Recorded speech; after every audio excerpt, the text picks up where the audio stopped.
A maid expresses her concern when she notices blood on Lady Serena's face, but Serena herself seems completely undisturbed by it. The story then transitions to the past, revealing that Serena was formerly a deadly assassin who is shown holding a blood-stained dagger. It becomes clear that she was reincarnated into her current life after failing an assassination mission where she was wounded. In a flashback to that previous life, she is seen carrying out her job with cold efficiency. Her target, a man with a prominent mustache, desperately begs for his life from a balcony inside a grand library, but she eliminates him without hesitation. After completing her mission, she calmly spots some bread on a plate and thinks about how long it has been since she had anything decent to eat. She then wipes the blood from her knife before taking a bite of the bread. The narrative delves deeper into her past, showing her receiving a critical assignment to assassinate the crown prince. Her superior explains that the security is incredibly tight and she is the only one capable of succeeding. She accepts the mission without fear, viewing killing as merely her job and understanding that death is simply a result of being weak.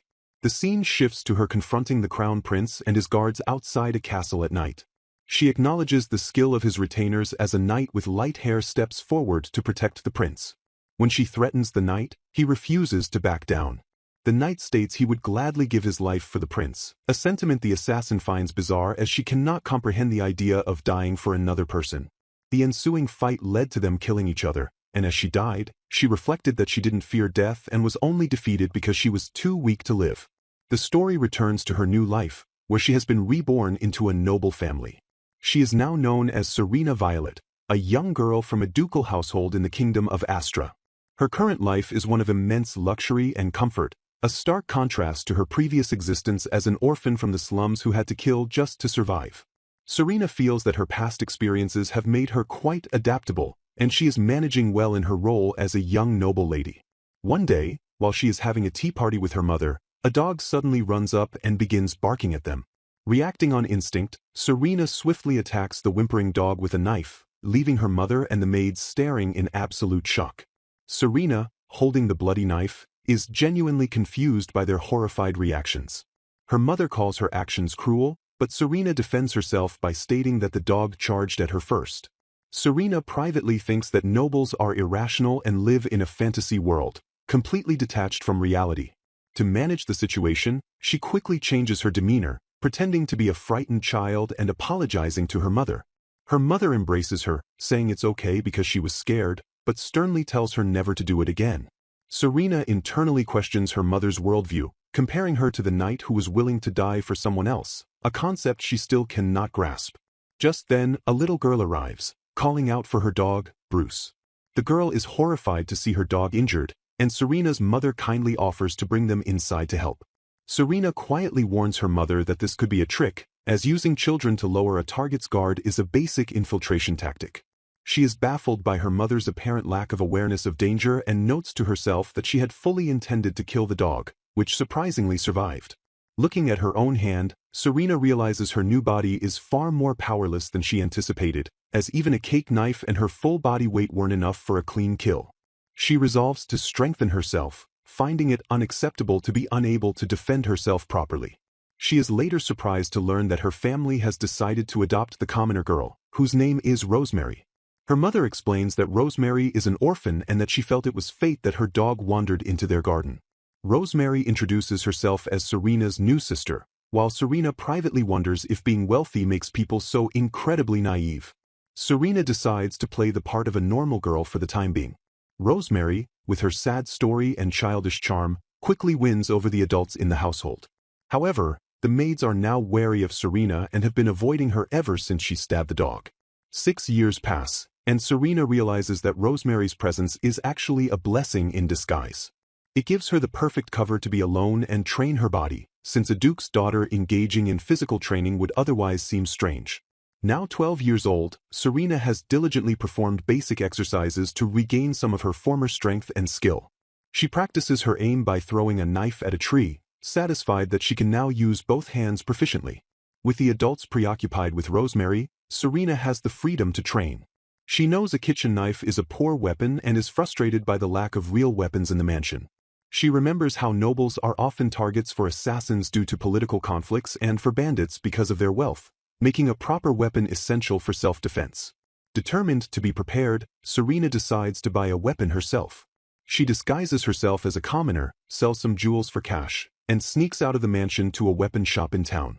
She plans to buy a dagger, a weapon she was very familiar with in her past life. Inside the shop, she finds a dagger that is light enough for her current body to handle. The shopkeeper, seeing a child, dismisses her and tells her to go home, refusing to sell a weapon to a brat. When Serena insists on buying it, he ignores her. Losing her patience, Serena expertly flicks a coin, embedding it in the wall right beside the shocked shopkeeper's head. With a chillingly intense gaze, she demands that he give her the dagger. The terrified man immediately complies, timidly asking if she'd like it wrapped. As she leaves, Serena sighs in frustration at how her small body creates such annoying obstacles. Suddenly, a man with braided black hair appears and compliments her on her impressive skill, noting she seems very experienced. Serena assesses him and realizes he is also highly skilled, recognizing that he had aimed for a vital spot. From his noble attire and powerful presence, she instantly identifies him as one of her own kind, an assassin. The man reveals that he knows exactly who she is, calling her Lady Serena of the Violet Ducal House despite her disguise. He explains that his duties require him to be able to identify all high-ranking nobles on sight. He then introduces himself as Rick Oswald, the king's nephew, who has a reputation for being a shady character, and tells her he's going to be direct with her. A man with long dark hair welcomes a young blonde girl into his hideout, telling her to make herself comfortable. Watching them is Serena, a young girl who recognizes the place as a secret guild for assassins and realizes with surprise that its leader is the king's own nephew. She understands that his purpose is to protect the kingdom by moving in the shadows and making any threats to the king or kingdom disappear. Serena then asks him directly what task he has for her. The man seems surprised that a duke's daughter is seeking him out, but he quickly dismisses her status, stating that her age and rank are irrelevant because he believes she is already skilled enough to take on missions. Serena reflects internally that the strategy of using children seems to be a common practice. The leader explains that they are short-handed and asks if she will lend her abilities for the sake of their kingdom. Serena considers his proposition, thinking that although she never intended to return to the world of assassination, this might be the best way to keep her skills from fading away. She continues to weigh her options, realizing that killing people who pose a threat to the country would ultimately create a safer environment for her family and for herself as well. The leader presses for an answer, promising to pay her anything she wants and provide any help she needs. Serena agrees to his deal but raises a concern about her duties as a duke's daughter, explaining that she is under constant supervision and cannot simply leave home whenever she pleases. The leader smiles, assuring her that this problem can be easily solved since she is about the same age as a girl named Shia, whom he then calls forward. He introduces Shia as a master of disguise and explains that she can serve as Serena's body double while she is away on missions. Shia, now transformed to look exactly like Serena, appears and greets them, prompting a surprised Serena to ask if she can also change her voice. The leader confirms this, pointing to a mana stone necklace Shia is wearing that allows her to alter her voice. Serena recognizes the mana stone as a precious artifact from an ancient civilization and thinks that possessing such a rare item is to be expected from the leader of an assassination guild. The leader mysteriously comments that there are many things in the world better left unknown. Serena feels she is far from a typical duke's daughter and asks him if he has any questions for her, but she also decides he is a strange man and it's best not to look too deeply into his secrets. The leader simply tells her that he will be depending on her from now on. Later at her home, a maid whispers to Serena that she has secretly brought Shia in for a tour. Their quiet moment is interrupted by an argument between Serena's younger sister, Rosemary, and her brother, Alto, as Rosemary accuses him of hating her for being a former commoner. A maid explains to Serena that the argument was between Master Alto and her younger sister, Rosemary, and comments that Alto was being a bit too harsh. Inside a room, Serena's mother, Amaryllis, speaks with Alto, complaining that her husband is rarely home because of his work. She expresses her frustration over her husband adopting a girl without her permission, especially now that she hears the girl is being lazy with her studies. Amaryllis worries about the rumors that will spread if their adopted daughter fails to meet the minimal educational standards of a noble. From behind a corner, Serena and Shia overhear the conversation. Amaryllis continues, saying they cannot just send the girl back to being a commoner without causing damaging rumors. She concludes that their only course of action is to educate her to the minimum level expected of a duke's daughter and then marry her off to a noble of a lower rank. Serena's father then appears, agreeing with the plan but adding that he only adopted the girl because he felt she was pitiful. The father turns to his wife, Amaryllis, and says that while he admires her desire to save someone, she must not forget her responsibility to their real daughter, Serena. He promises to try his best to treat the adopted girl as his own child and then asks his son, Alto, when he last spoke with Serena. Serena, still listening from the hallway, feels indifferent, thinking to herself that she doesn't mind if her family doesn't speak to her. Amaryllis looks deeply troubled and even questions if Serena is truly her child. Her husband firmly insists that Serena is their flesh and blood. Amaryllis confesses that she is scared because she can never understand what Serena is thinking, unlike with Rosemary, whom she can easily handle by simply giving her attention. Trying to comfort his wife, the father suggests that she is just overworked with household duties and that girls at that age can be difficult. He tells her she can always talk to him when things get hard and apologizes to Alto for acting on his own, promising to spend more time with the family. Meanwhile, Serena reflects on her own identity, acknowledging that while she was born from Amaryllis, her true self is an assassin from the slums, and she believes someone like her can't live a sheltered life far from the gutter. The leader of the assassins, Rick, cheerfully announces to Serena that with her double, Shia, now in place, it is time for her first mission. He explains that the target is a Baron's family of 4 who have been causing trouble, and Serena accepts the assignment without asking for any reasons, stating that if it's a mission, she will do it. This straightforward response pleases Rick, who remarks that it makes things easier for him before entrusting the task to her as the scene shifts to the unsuspecting family having dinner. Disguised as a maid, Serena enters the dining room with a tea service, surprising the Baroness who says she didn't ask for any. In a swift and brutal sequence, Serena kills the parents, their screams echoing through the room as their children watch in horror. The dying Baroness desperately offers to pay Serena any amount of money to spare her, a plea Serena internally notes she has heard many times before in her past life. The Baron, in a cowardly act, then begs for his own life, offering his son and daughter to the assassin in his place. His children are stunned by their father's betrayal as he shouts that kids are only valuable when they can be used by adults. Serena coldly questions the Baron's assertion that he is more valuable than his children simply because of his noble status.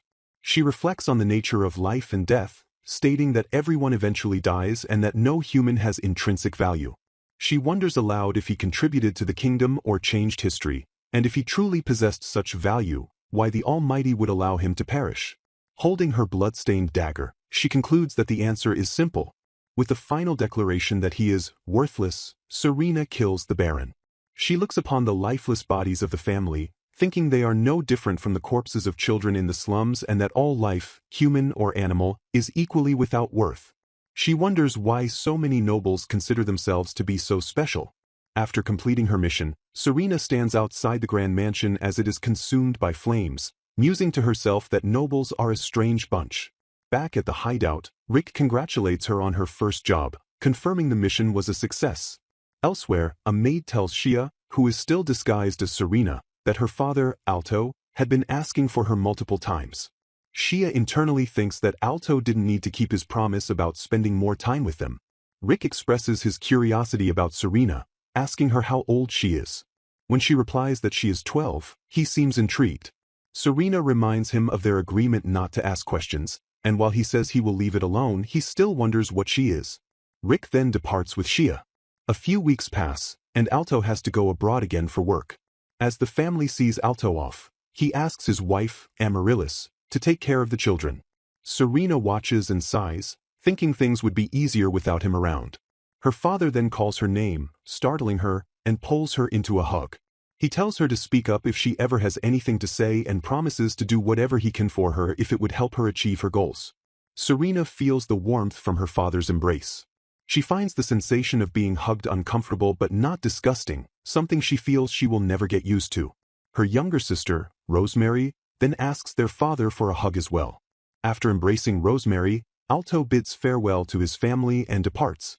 Standing next to her sister, Serena reflects that she is still not accustomed to the life of nobility or being held by someone. She remembers the Baron begging for his life and contrasts him with Alto, also comparing Alto to the parents from her previous life who abandoned her.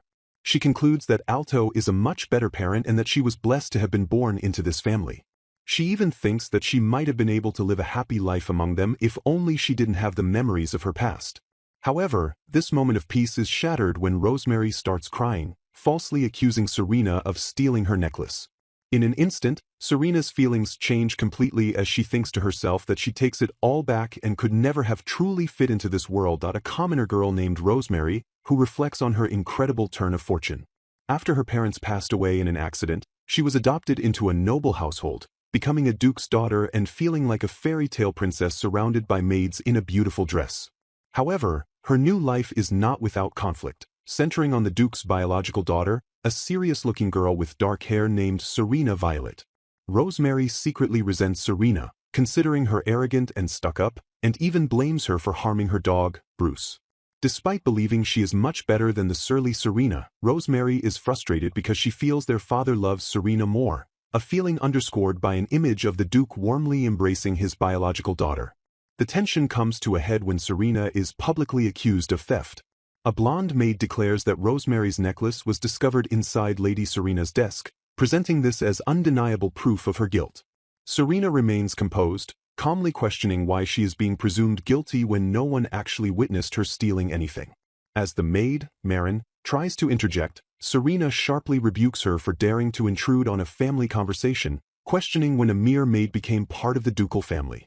Rosemary quickly jumps to the maid's defense, telling her big sister, Serena, that she shouldn't discriminate against people because of their status.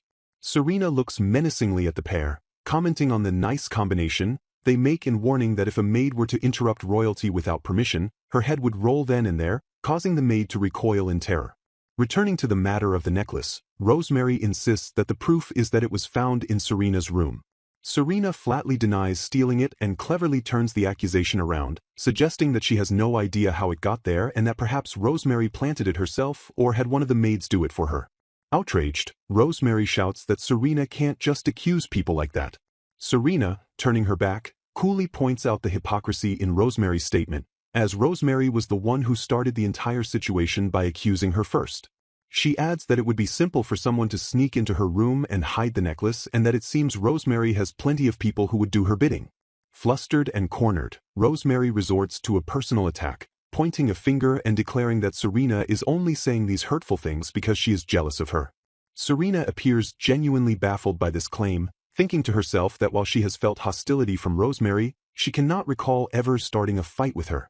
She then asks aloud just what about Rosemary she is supposed to be jealous of. When Serena calmly denies feeling any jealousy or spite, Rosemary twists her words, accusing Serena of looking down on her because she was a commoner. Rosemary then launches into a passionate speech, clenching her fists and shouting that nobles like Serena, who have never had to starve or drink gutter water, could never understand the hardships commoners face. A brief flashback reveals that Serena had already investigated Rosemary's past through a man named Rick. His findings showed that Rosemary came from an ordinary family that was neither poor nor rich. She even had the opportunity for an education, a luxury not afforded to truly destitute children who must work from a young age. The truth is that Rosemary is the one who shouldn't know what real hardship or the taste of gutter water is like. Back in the present, Serena's patience snaps. She suddenly grabs a screaming Rosemary and begins dragging her outside, ignoring a man's shout to stop the violence. With a chillingly calm demeanor, Serena tells him not to worry, as she isn't about to harm a human in front of everyone. She points to a mud puddle formed from the previous day's rain and declares that while it may not be the gutter, it will give Rosemary the taste she claims to know so well. Then, with a haunting smile, Serena reveals that unlike Rosemary, she knows exactly what starvation feels like and what gutter water tastes like, before asking the horrified girl how she enjoys her very first taste of the gutter. While standing in a room, Shia reports to Serena, explaining that a woman named Rosemary is trying to make Serena look like a villainess. This behavior apparently started ever since Serena taught Rosemary what the gutter tastes like, and it has become a usual thing for her now. Serena realizes that this is Rosemary's plan to hide her past as a commoner and make herself look good by gaining favor with the people in the mansion. Serena smiles to herself, thinking it is a good plan because Rosemary has successfully wrapped both Amaryllis and the maids around her little finger.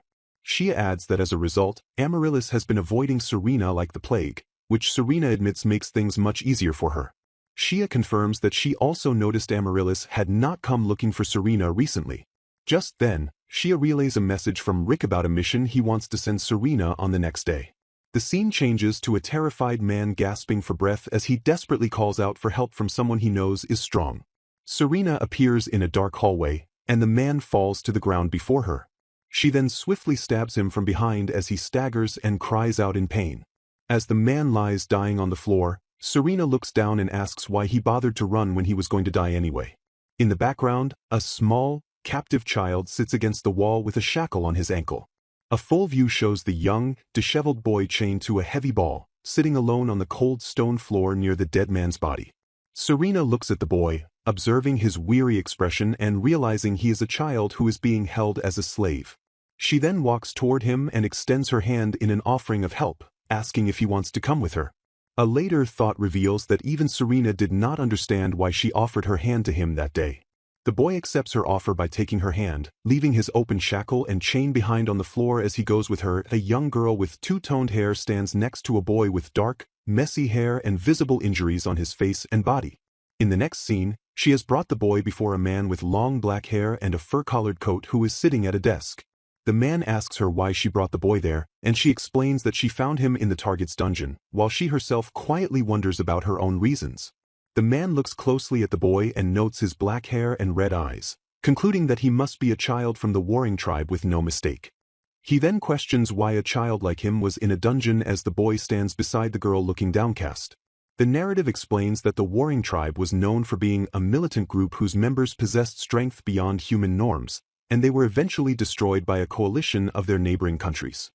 The man at the desk continues to speculate about the boy's past, suggesting that given his age, he must have been just a child when his tribe was destroyed and was probably caught alive to be sold to a slave trader. The boy's slight flinch confirms the man's guess was accurate.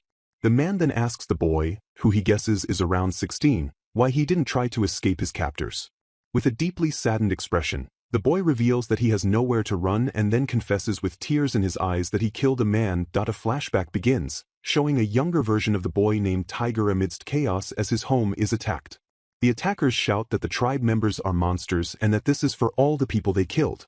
The scene returns to the present as the man explains that the warring tribe was cruel to everyone but their own people and was therefore greatly resented.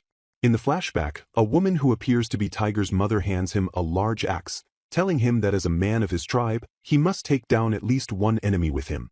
The flashback continues with his people, including his parents, charging into battle against an overwhelming number of enemies. Young Tiger is terrified and can't understand why they are so willing to die in a battle they clearly cannot win, questioning their belief that dying in combat is the right thing to do. Scared and alone, the young boy hides and cries for someone to help him, but he is quickly discovered by an enemy soldier who grabs him. As the soldier seizes him, the terrified boy swings the axe and strikes a person in a hooded robe, who curses him for being a brat. Tiger explains in the present that he doesn't remember what happened after that moment. The next thing he knew, he was being sold repeatedly as a slave from one master to another, and he feels he must keep waiting for his time to pass because he needs to pay for the crime he committed. Back in the present, the girl looks surprised by his story and simply asks if that's it, while the man at the desk laughs. Tiger is distraught and questions how he is supposed to live a happy life after having killed someone. The girl challenges his despair, asking if holding on to those stupid values makes him feel any better and questioning his belief that it is always wrong to kill people. She continues her point, stating that the only people who say such things are delusional individuals who have lived protected lives in a pretty world. She reflects that in her previous life, many people told her that murder is wrong, but she believes this world is not a fairy tale. She explains that if people with such naive beliefs were ever truly threatened, they would just lie down and die. Because of this, she tells Tiger there is no need for him to feel guilty or to force himself to justify his actions. The girl tells him that if he had not killed that person on that day, he would have been killed instead, and he should find comfort and solace in that simple fact. After listening to the whole story, the man at the desk remarks that the boy doesn't look like he can fight in his current state, so putting him to work for the guild isn't an option. He then smiles and tells the girl that according to the guild's finders keepers policy, the boy is now her responsibility. The girl looks at the crying boy and acknowledges that it's true she brought him there, thinking that if he was powerful, she could find some use for him. A young woman with dark hair came across a runaway slave who had narrowly escaped with his life, and she considered making him her personal butler. She welcomed the boy into her home with a kind expression and expressed sympathy for the hardships he must have endured. She informed him that his primary job would be to take care of her and then asked if he knew how to read and write.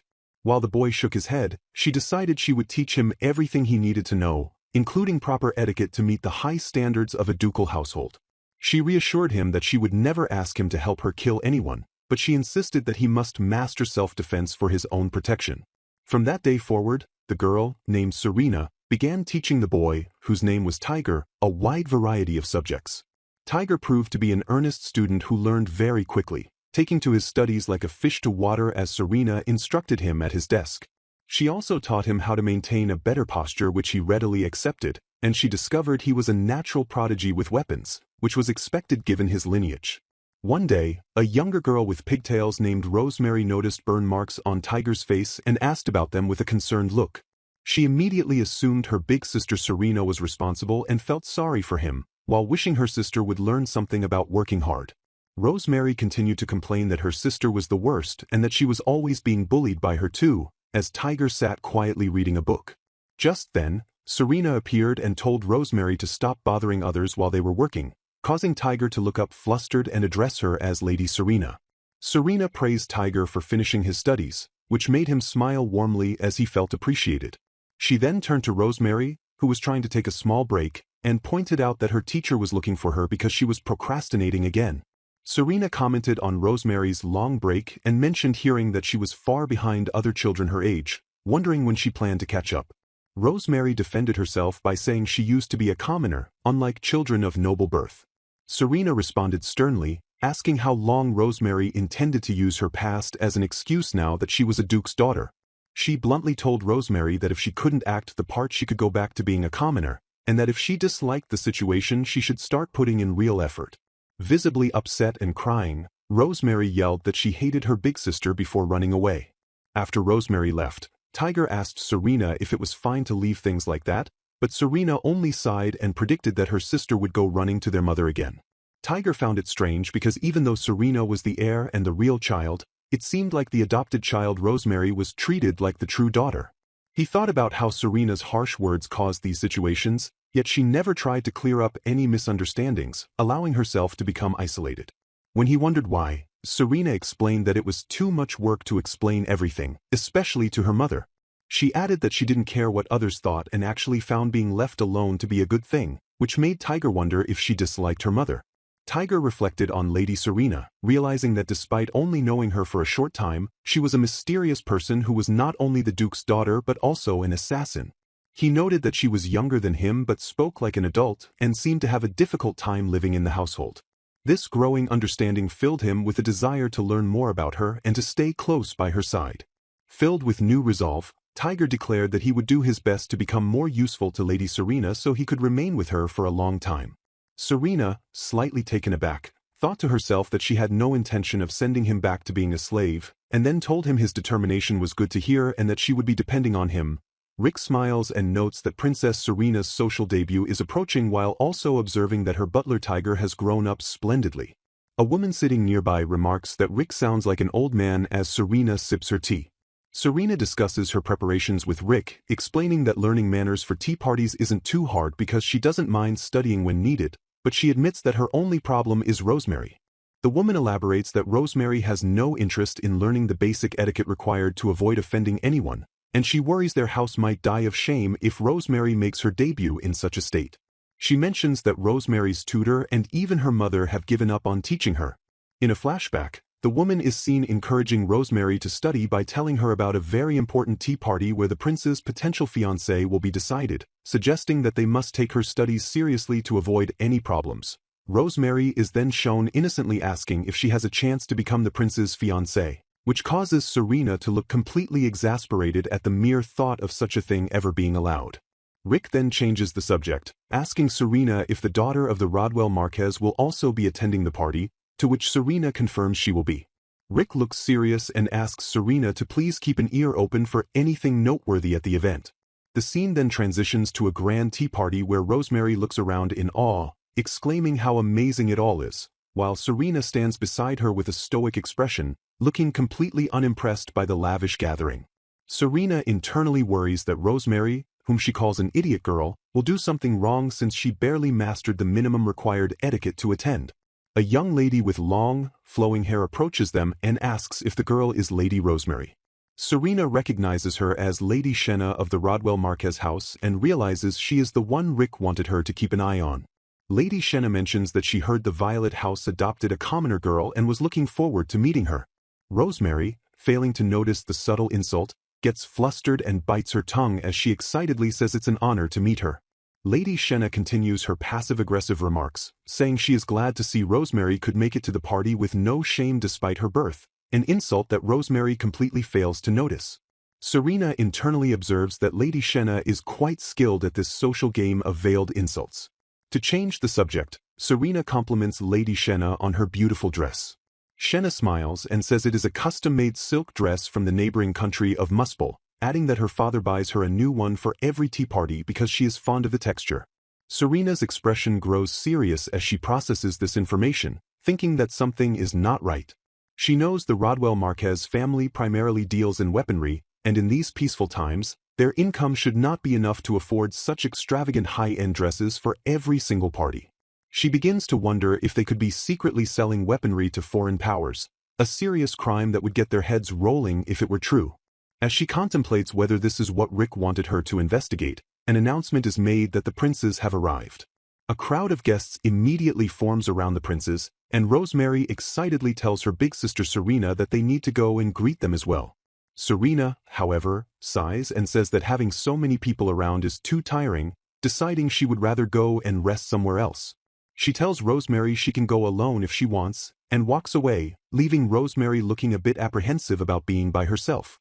As Serena walks away to find a quiet spot, she is confronted by a group of noble ladies.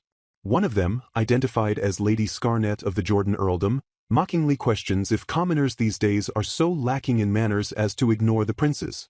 Another chimes in, suggesting that perhaps she knows her place as a commoner and is staying away.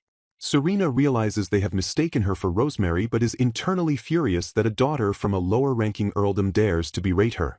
Serena's patience wears thin, and her expression darkens as she thinks about how tired she already is of these damn menaces coming at her one after another. Her inner thoughts turn murderous as she contemplates silencing their chirping permanently, viewing them as nothing more than useless porcelain dolls who can't do anything on their own. Just as her anger is about to boil over, a hand reaches out, and the calm voice of His Highness Prince Evan interrupts the confrontation. Serena looks up and recognizes the face of the first prince, wondering where she has seen him before. The noble ladies are instantly flustered and tell the prince they were simply educating this commoner on noble etiquette. Prince Evan calmly corrects their mistaken assumption, clarifying that she is no commoner before turning to her. He addresses her properly as Lady Serena of the Violet Duchy and asks if she is fine. Hiding her true feelings, Serena replies that everyone was treating her quite well. Suddenly, Rosemary rushes over and asks the prince if her sister has done something to cause trouble again, creating a moment of dead silence as Serena and the prince look on in disbelief. Serena, internally screaming at her bloody idiot sister for her foolishness in approaching the prince so abruptly, quickly grabs Rosemary. She offers the prince her sincerest apologies and explains that her sister is still lacking in manners and not yet ready to properly attend a tea party.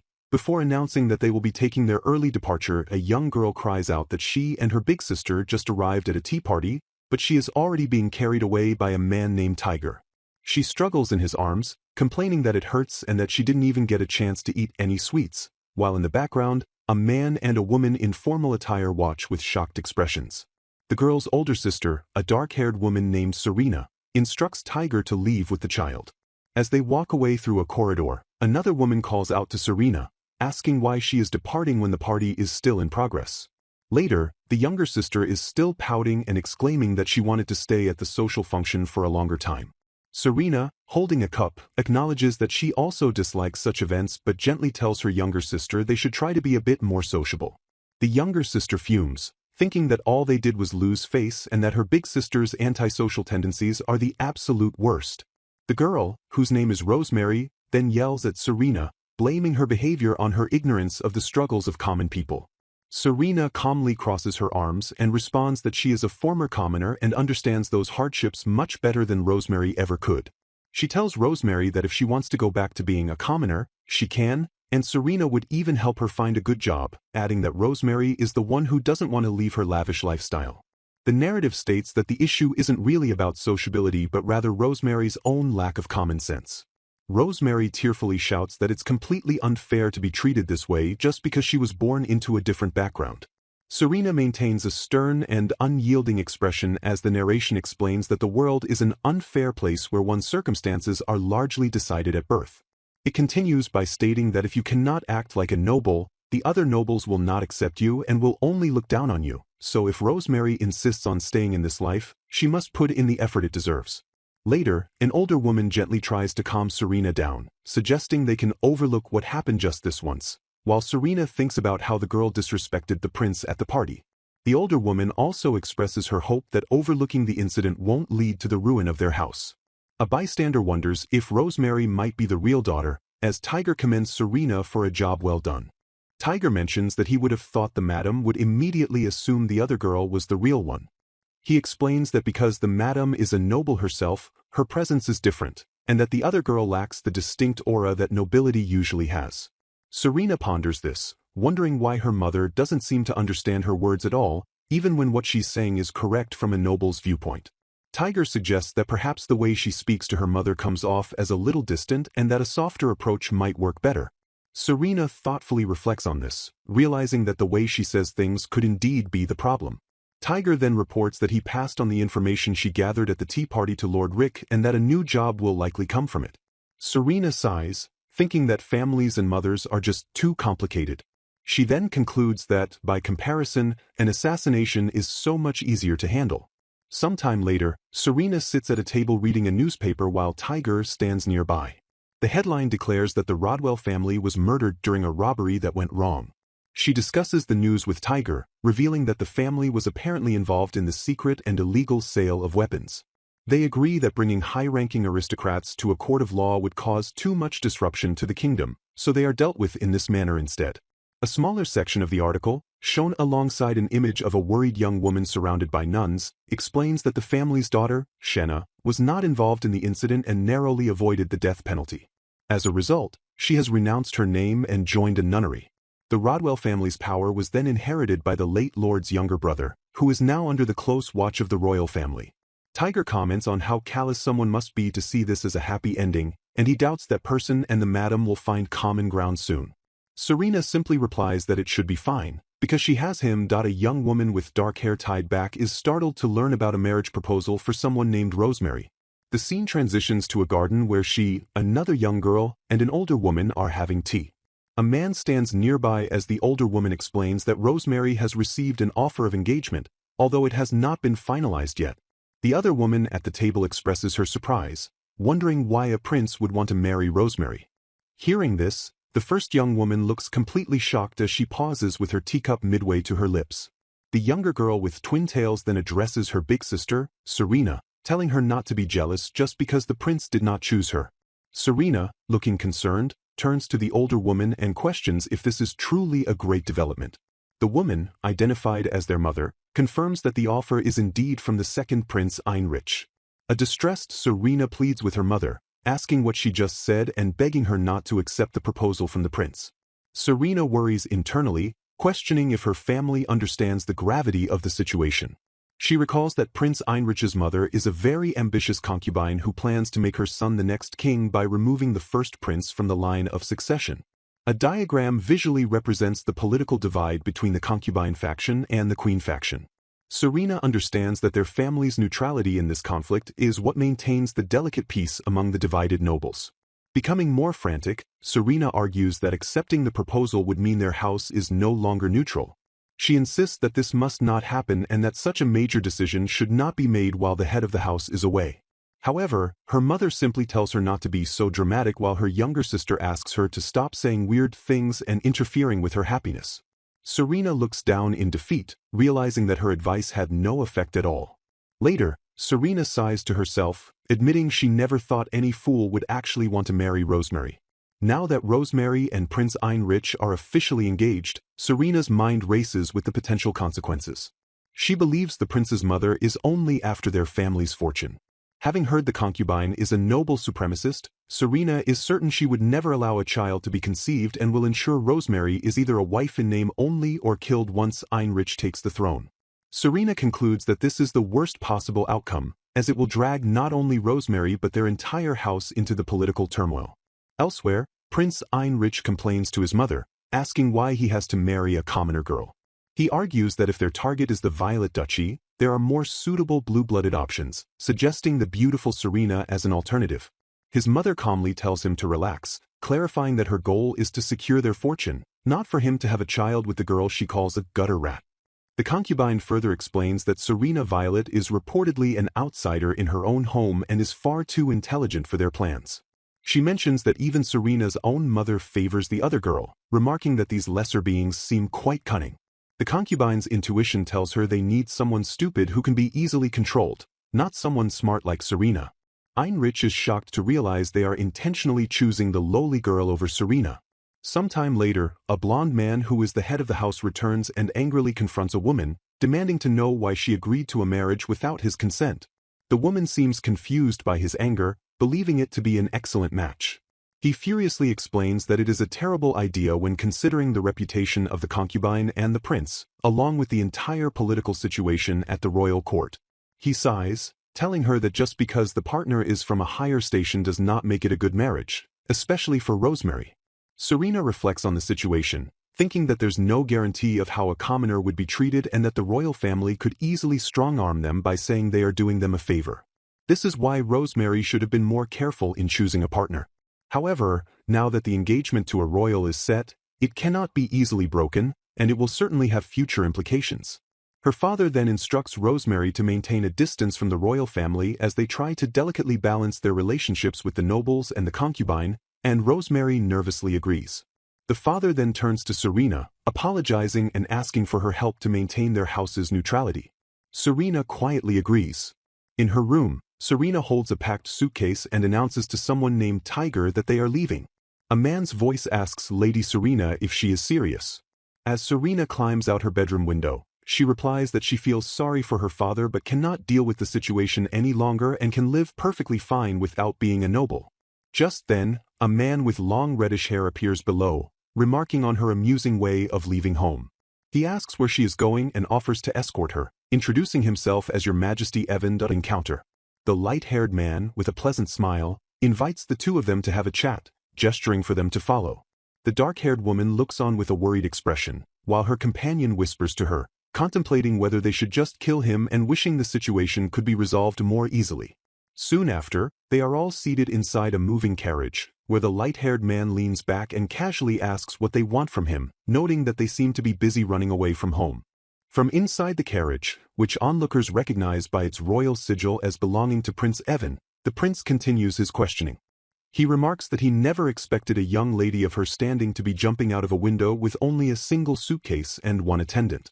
The prince then looks at her intently and asks if her reason for fleeing is perhaps because of the engagement between her sister and his own stupid little brother, a question that clearly catches the dark-haired woman by surprise.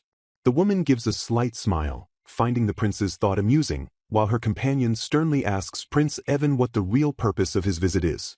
The prince cheerfully explains that he thought it would be quicker to ask her directly what her sister is like. As this exchange happens, the dark-haired man thinks to himself that although the prince has a kind face, he is completely unreadable and is the type of person he hates dealing with. The woman considers the prince's words for a moment before firmly responding with a simple, no. Inside her thoughts, she recalls that the prince said he wanted to meet her and that their carriage is now heading directly to the royal palace. Prince Evan watches her expression and gently asks if she has made up her mind. The dark-haired woman correctly deduces Prince Evan's strategy is to be seen publicly with her as much as possible, which would show everyone that her influential family, the Violet House, is remaining neutral in the royal succession crisis. She understands the political gravity of the situation, realizing that if her wealthy house were to back the second prince, it would draw many other nobles to his faction, which would only intensify the tensions and could even lead to the kingdom being divided into two. Prince Evan compliments her on how sharp she is and admits that when he first saw her, he suspected she might be an assassin sent by the concubine's faction. He explains that she didn't have the adoring look of other girls but instead had the eyes of a killer, which he found intriguing. He casually adds that as a prince, it is natural that many people would want him dead.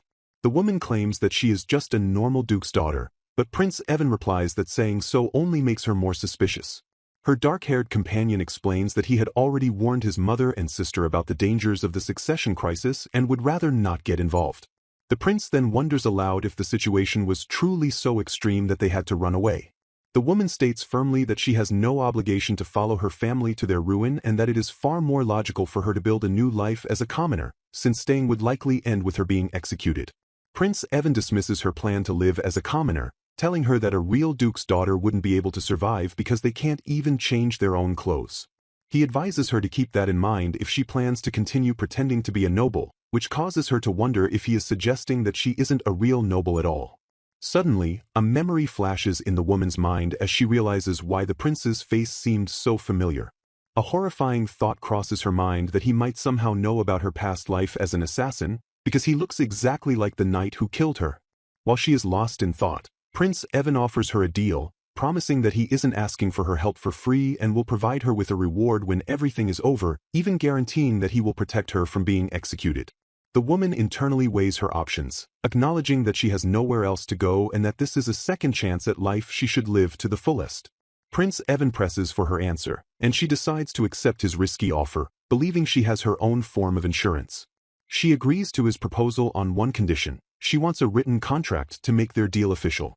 Prince Evan flashes a bright, triumphant smile and happily says, "Deal." Beside the woman, her dark-haired companion looks on with a resigned expression, accepting that the situation can't be helped. As their carriage approaches a grand castle, the woman silently resolves to do her best, even if it's only for a short amount of time. Rick shyly asks Lady Serena what kind of people she likes, explaining that he wants to do his best so she will like him.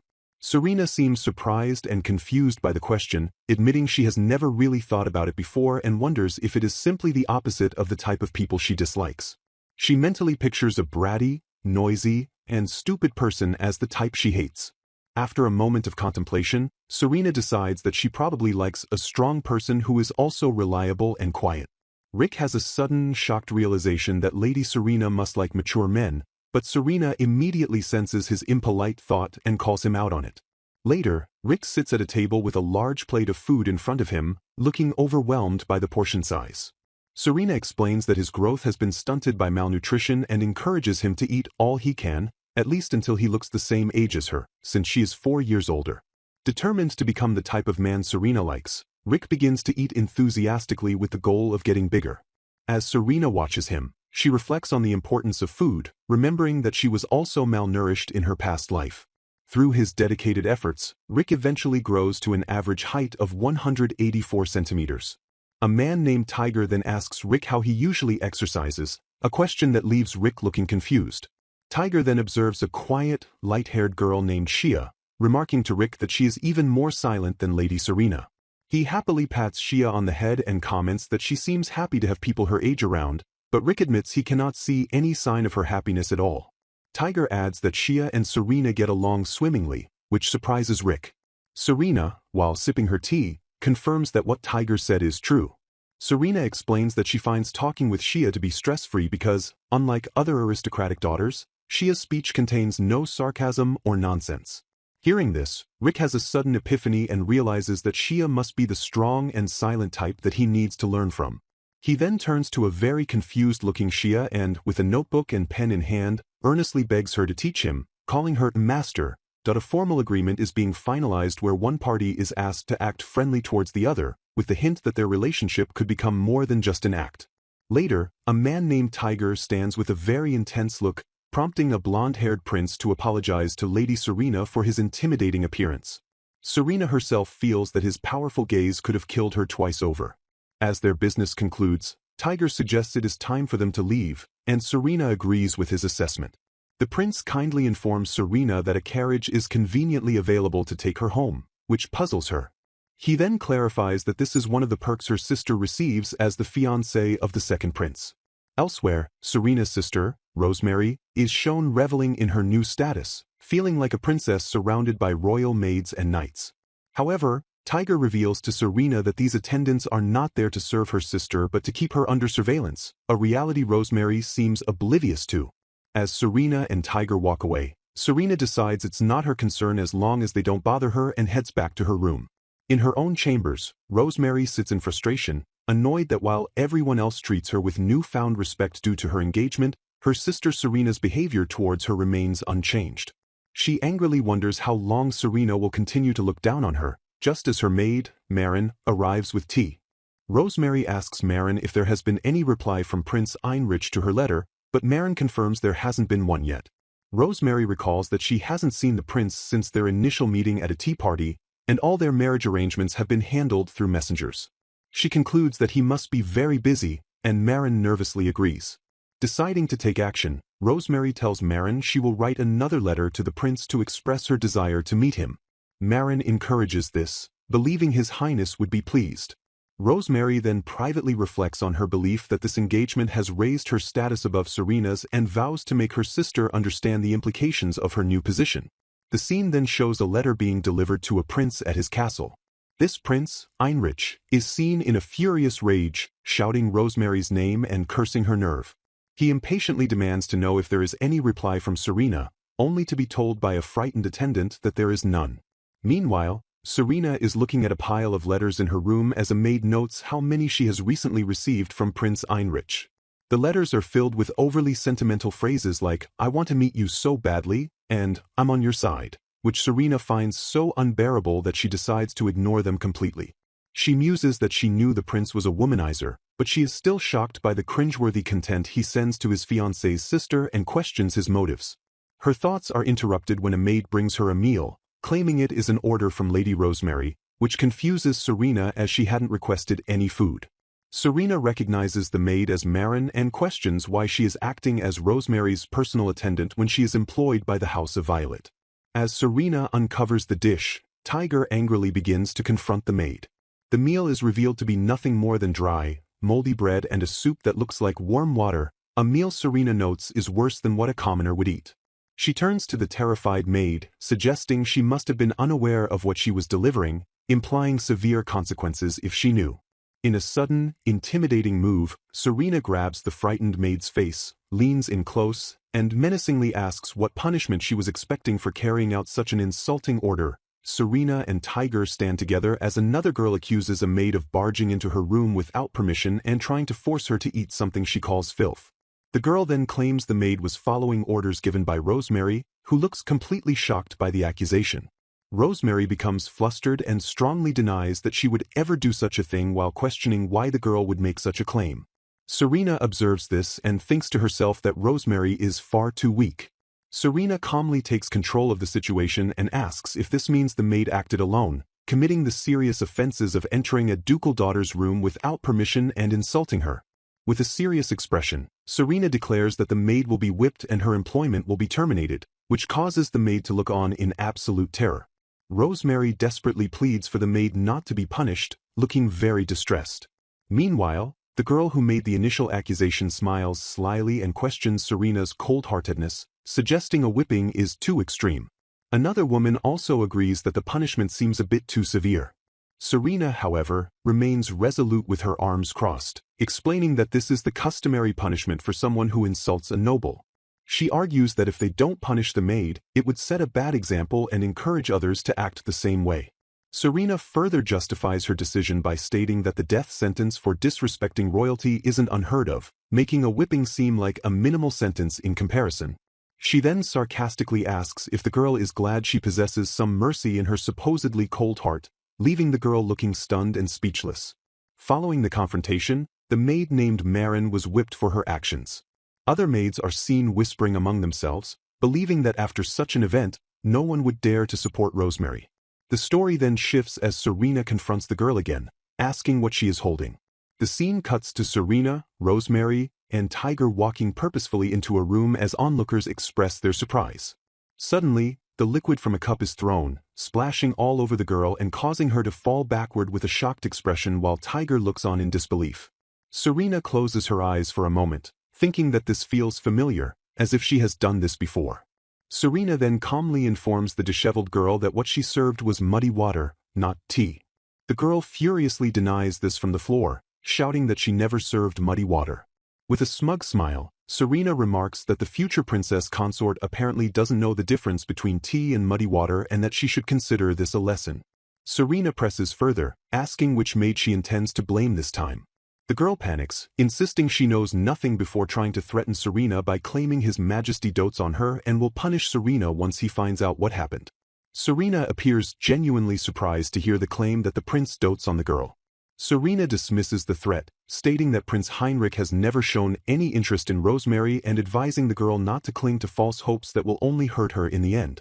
The girl is left crushed and speechless, weakly muttering that she is loved as Serena and Tiger turn to leave. The narrator explains that the rumors of this incident spread like wildfire, and soon, Serena became known throughout the nobility and among the maids as a villainess who bullies the weak. A quiet stroll down a grand corridor is interrupted by the hushed whispers of nearby maids who watch a serious-looking young man named Tiger and a calm young woman walk past. Tiger, filled with concern, turns to his companion and asks why she remains so silent and withdrawn.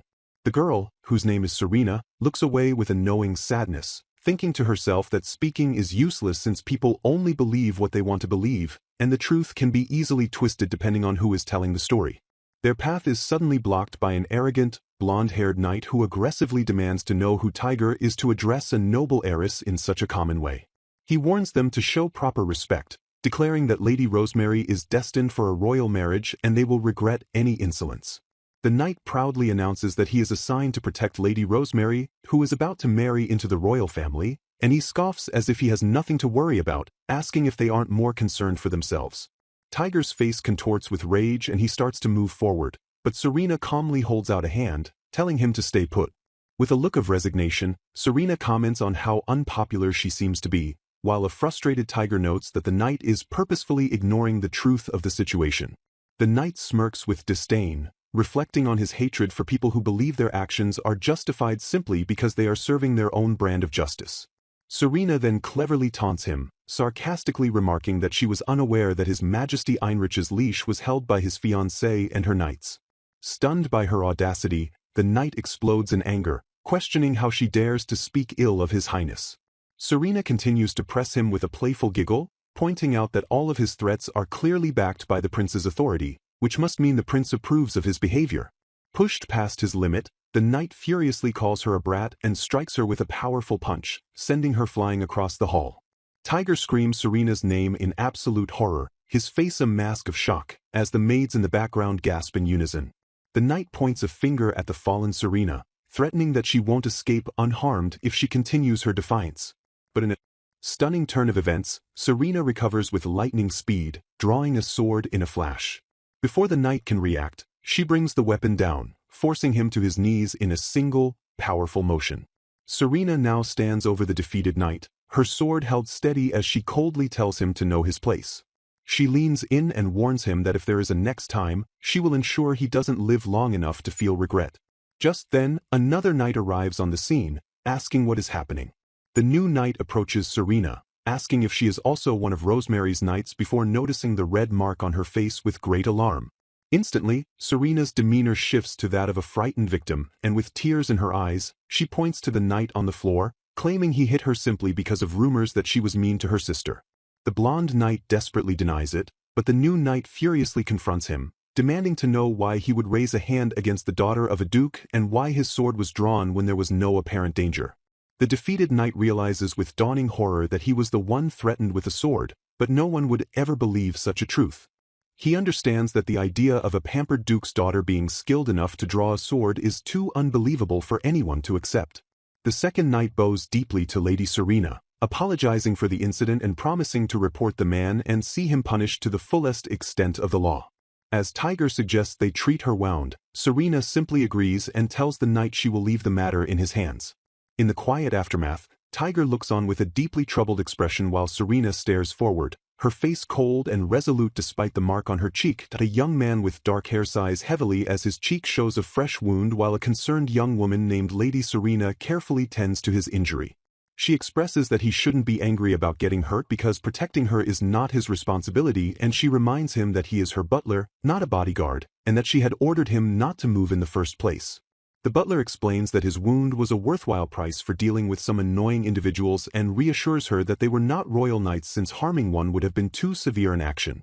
He then clarifies that his concern for her is not based on their positions or duties but because she is precious to him and he simply does not want to see her harmed. The word precious, causes Lady Serena to pause and reflect on a past event where she couldn't understand a knight's actions. She remembers this blonde knight who did not run away even though he knew he was going to die, and he fought to the very end to protect someone else who wasn't even in danger. She recalls wondering why someone would throw their life away for another person, as she believed humans were creatures that valued themselves above all else. She had thought she was making strategic decisions, but now admits she didn't truly understand the knight's motivations when he simply said he understood her orders. The scene then shifts to that same blonde knight walking down a dark city street at night, feeling utterly disgraced after being dishonorably discharged.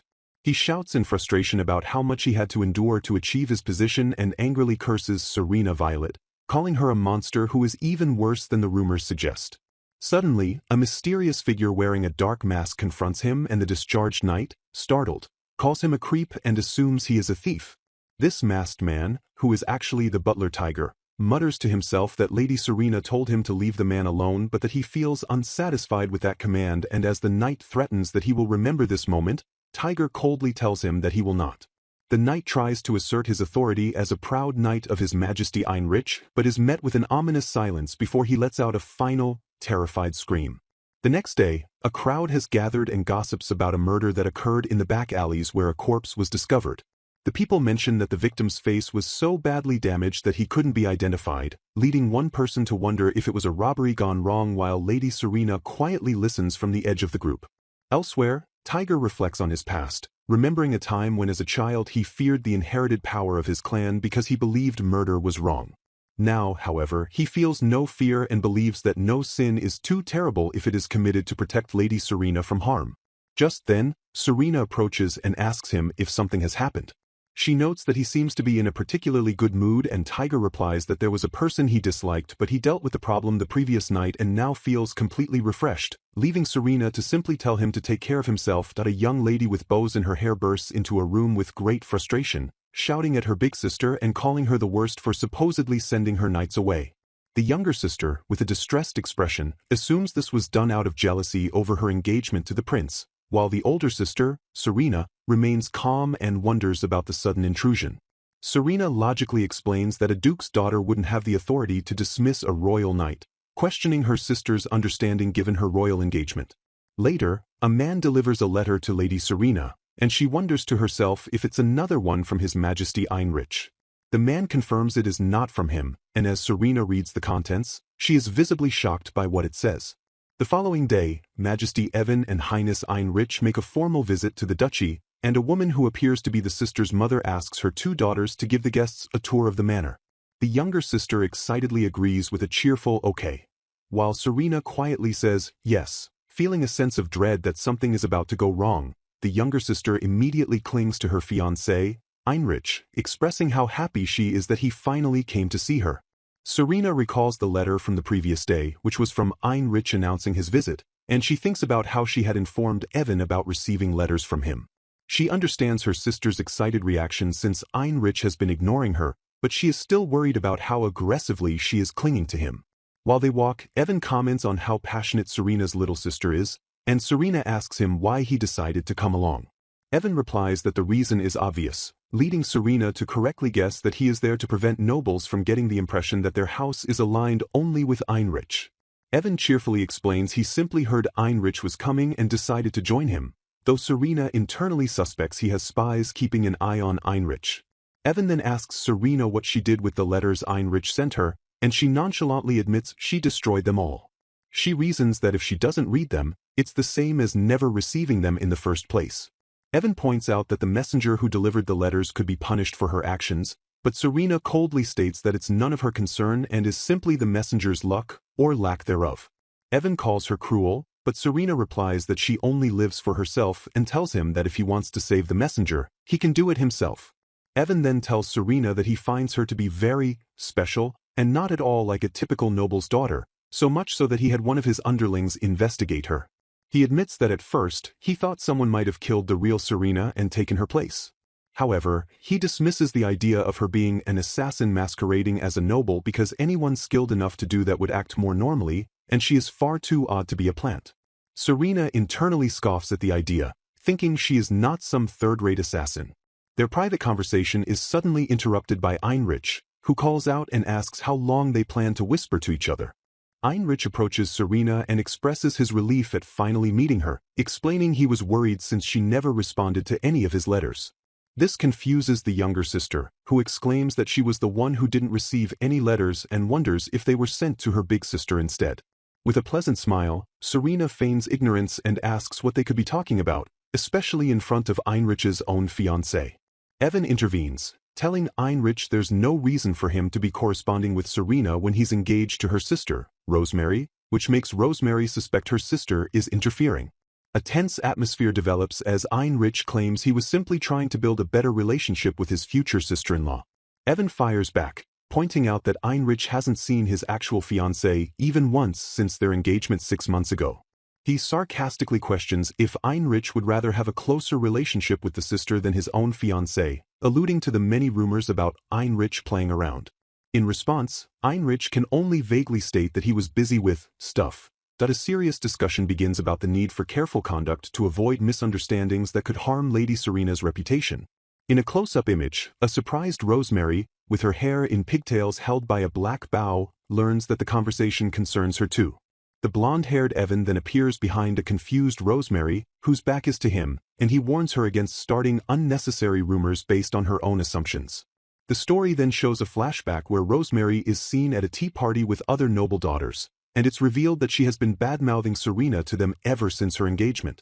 The narrator realizes that Evan was aware of this behavior all along, and it's explained that Rosemary's friends were not actually believing her but were just making fun of her instead.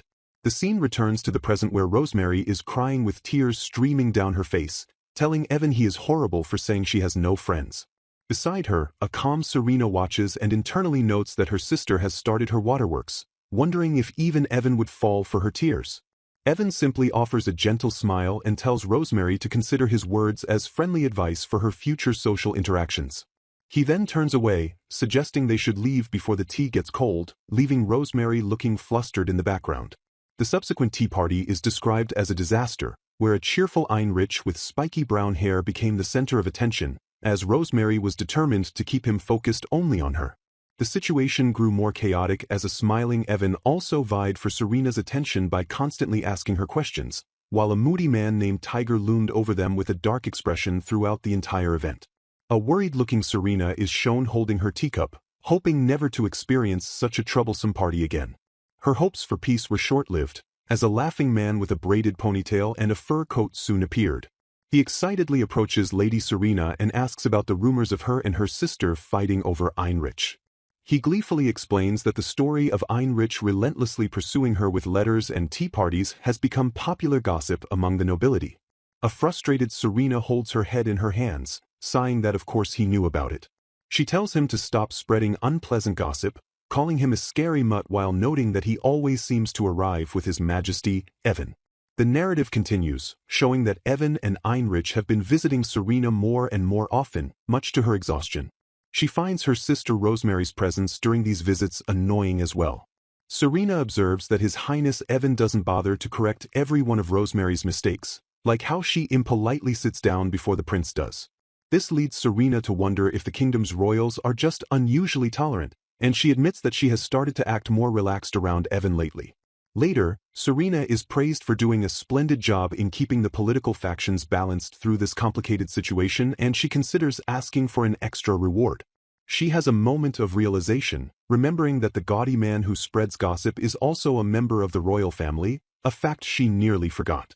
The story concludes with an image of Serena in a beautiful black dress, reflecting on how time went on with the constant presence of the two princes and her foolish sister, and before she knew it, a few years had passed. Serena arrives at a grand and imposing academy building, her thoughts turning to the cat-eared boy she left behind.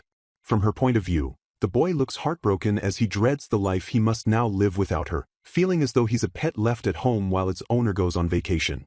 As he despairs, Serena's younger sister, Rosemary, excitedly calls out to her, eager to enter the academy grounds, while Serena calmly tries to soothe the distraught boy.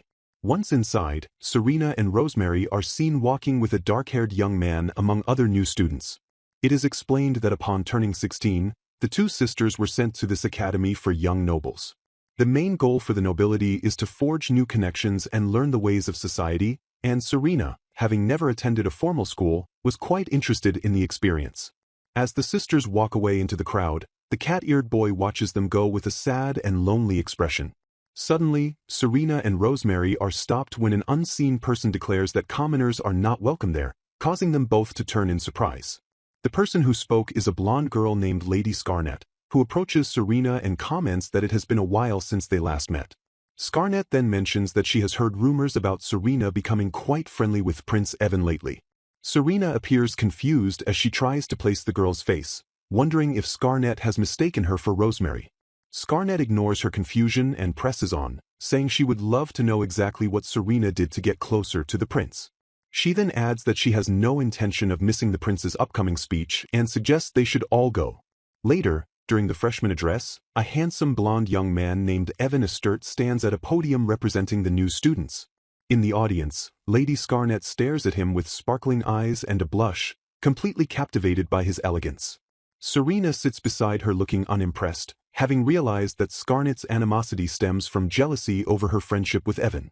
Elsewhere in the crowd, other students whisper among themselves, pointing out Rosemary and wondering if she is the commoner they have heard about. The gossip continues as students discuss the unlikeliness of a relationship between a prince and a commoner, calling it a silly fairy tale. One notes that the other prince is the son of a concubine and will not inherit the throne, meaning he will lose his royal status once Evan becomes king. However, another student points out that the political situation could easily change if something unfortunate were to happen to Prince Evan. They remark on how shrewd the concubine is and conclude it would be wise to get on the good side of her daughter, Lady Rosemary, who overhears their entire conversation. After the ceremony, a group of students quickly surrounds Rosemary. A young man greets her warmly, saying he has heard much about her and would like to become her friend, an offer she happily accepts. The other students then eagerly crowd in, asking what she and His Highness usually talk about, which seems to overwhelm her a bit. Just then, someone in the crowd spots another royal approaching and excitedly announces the arrival of His Highness Einrich. Prince Einrich is seen charming a group of young women, telling one how cute she is. Observing from a distance, Rosemary thinks he seems like a very friendly person who is just excited to meet new people. She privately reflects that he never responds to her letters and that whenever he is near, he only ever speaks to her sister. Suddenly, Prince Einrich spots Serena and calls out her name, and the students around Rosemary excitedly point out that the prince has noticed their group. He runs over and expresses how happy he is to be attending the academy with Serena. In response, Serena smoothly introduces Rosemary, stating she is glad he will now be able to see her sister frequently as well. This gesture seems to annoy Rosemary, who clenches her fist. The scene then concludes with Prince Evan smiling warmly at Serena, thanking her for skillfully handling the situation with his brother. A smiling Prince Evan expresses his relief and gratitude towards a dark-haired girl, explaining that he was worried about dealing with his brother's actions but everything turned out well because of her.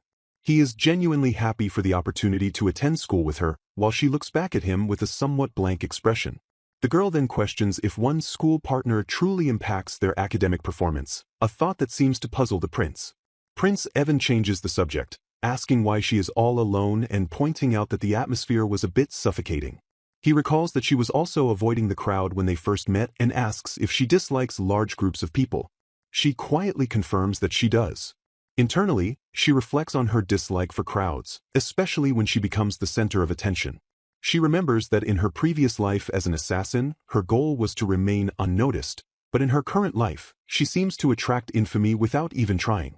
The prince continues the conversation, acknowledging that with her position as a duke's daughter and their recent involvement, she must be receiving a lot of unwanted attention. He mentions that many people were staring at her as if they were on the edge of their seats, commenting on how beautiful she has become, which seems to catch her by surprise. He adds that while she is incredibly aware of everything around her, she appears to be completely blind to her own qualities. Stunned, she asks if he is being serious and deflects by saying the attention is probably just due to the rumors surrounding her. Feeling flustered, the girl states that she dislikes these kinds of conversations and doesn't understand them. Their talk is suddenly interrupted when a guard is seen rushing towards them, calling out for His Highness Evan. As the guard approaches with hostile intent, the girl instinctively steps in front of Prince Evan to protect him. The aggressor is surprised and mutters that he thought the prince was just some unfamiliar face, but now suspects he is a man paid by her. Prince Evan sighs, expressing his disappointment that he couldn't avoid this sort of trouble at school. The girl internally assesses the attacker, deeming him a mere sacrificial pawn and not a significant threat. She feels a strong urge to kill him but holds back since Prince Evan is present. The prince calmly tells the man to reconsider his actions.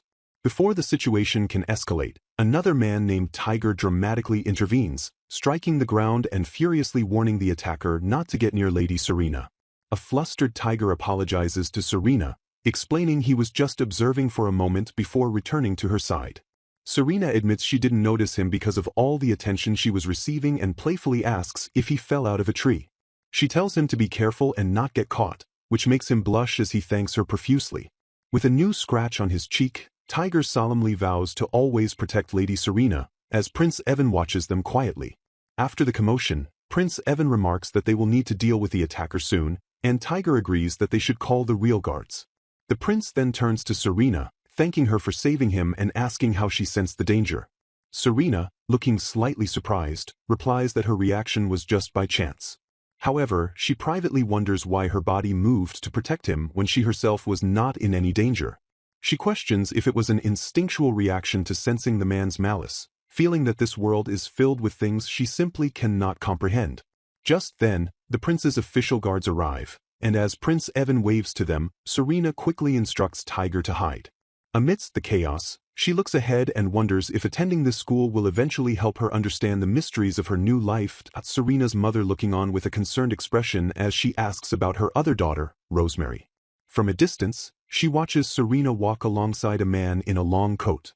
Serena explains that Rosemary has already gone to the academy, mentioning that her new so-called friends came to pick her up from their home.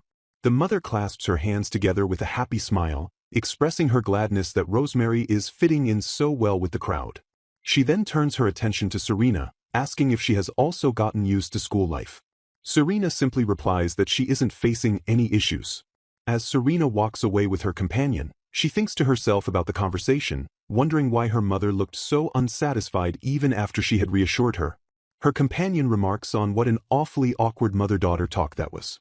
The scene shifts back to the mother, who stands by a doorway waving goodbye, though her expression is filled with sadness. Her inner thoughts reveal a deep-seated trouble, as she feels her daughter Serena's smile never truly reaches her eyes. She finds herself questioning if Serena is even her real daughter, a foolish thought she acknowledges, as she knows she gave birth to her. Despite this, she admits she can never feel comfortable around her. The mother's memories drift back to Serena's childhood, recalling how her behavior was so adult-like that it was scary. A chibi-style image shows a baby Serena reading a book at the age of 1. The mother remembers the cold look in Serena's eyes and an incident where she mercilessly stabbed their dog, Bruce.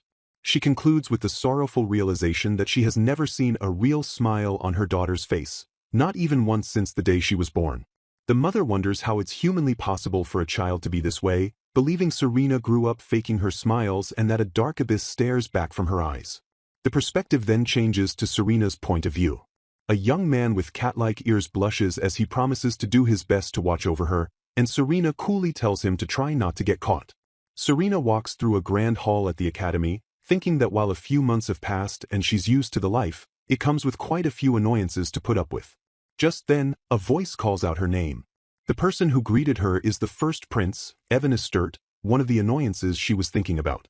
Her thoughts explain that he got close to her to avoid the political fallout from his brothers, the second prince's, engagement. Evan smiles and tells her she looks beautiful today as always. Serena internally laments how much she hates the awkward greetings from nobility and royalty. Evan chuckles and comments that she is as cold as ever. From a distance, a small, dark-haired figure, Tiger, watches them with a frustrated expression, sensing malice coming from somewhere. Serena then notices the biggest annoyance of all approaching. It is her sister, Rosemary, standing with a group of young men described as her army of friends. Rosemary looks towards her sister and Prince Evan with a cheerful expression. Serena observes that Rosemary has gotten used to the luxury that comes with being the second prince's fiancée and is now surrounded by nobles who would prefer an easily controllable person on the throne. Serena mentally notes how much her sister has gotten ahead of herself in just a few months. She publicly corrects Rosemary for her improper greeting and for addressing the prince by his first name without permission. Rosemary looks shocked and then retorts, asking if her big sister is jealous again and stating that she will eventually marry Lord Heinrich anyway.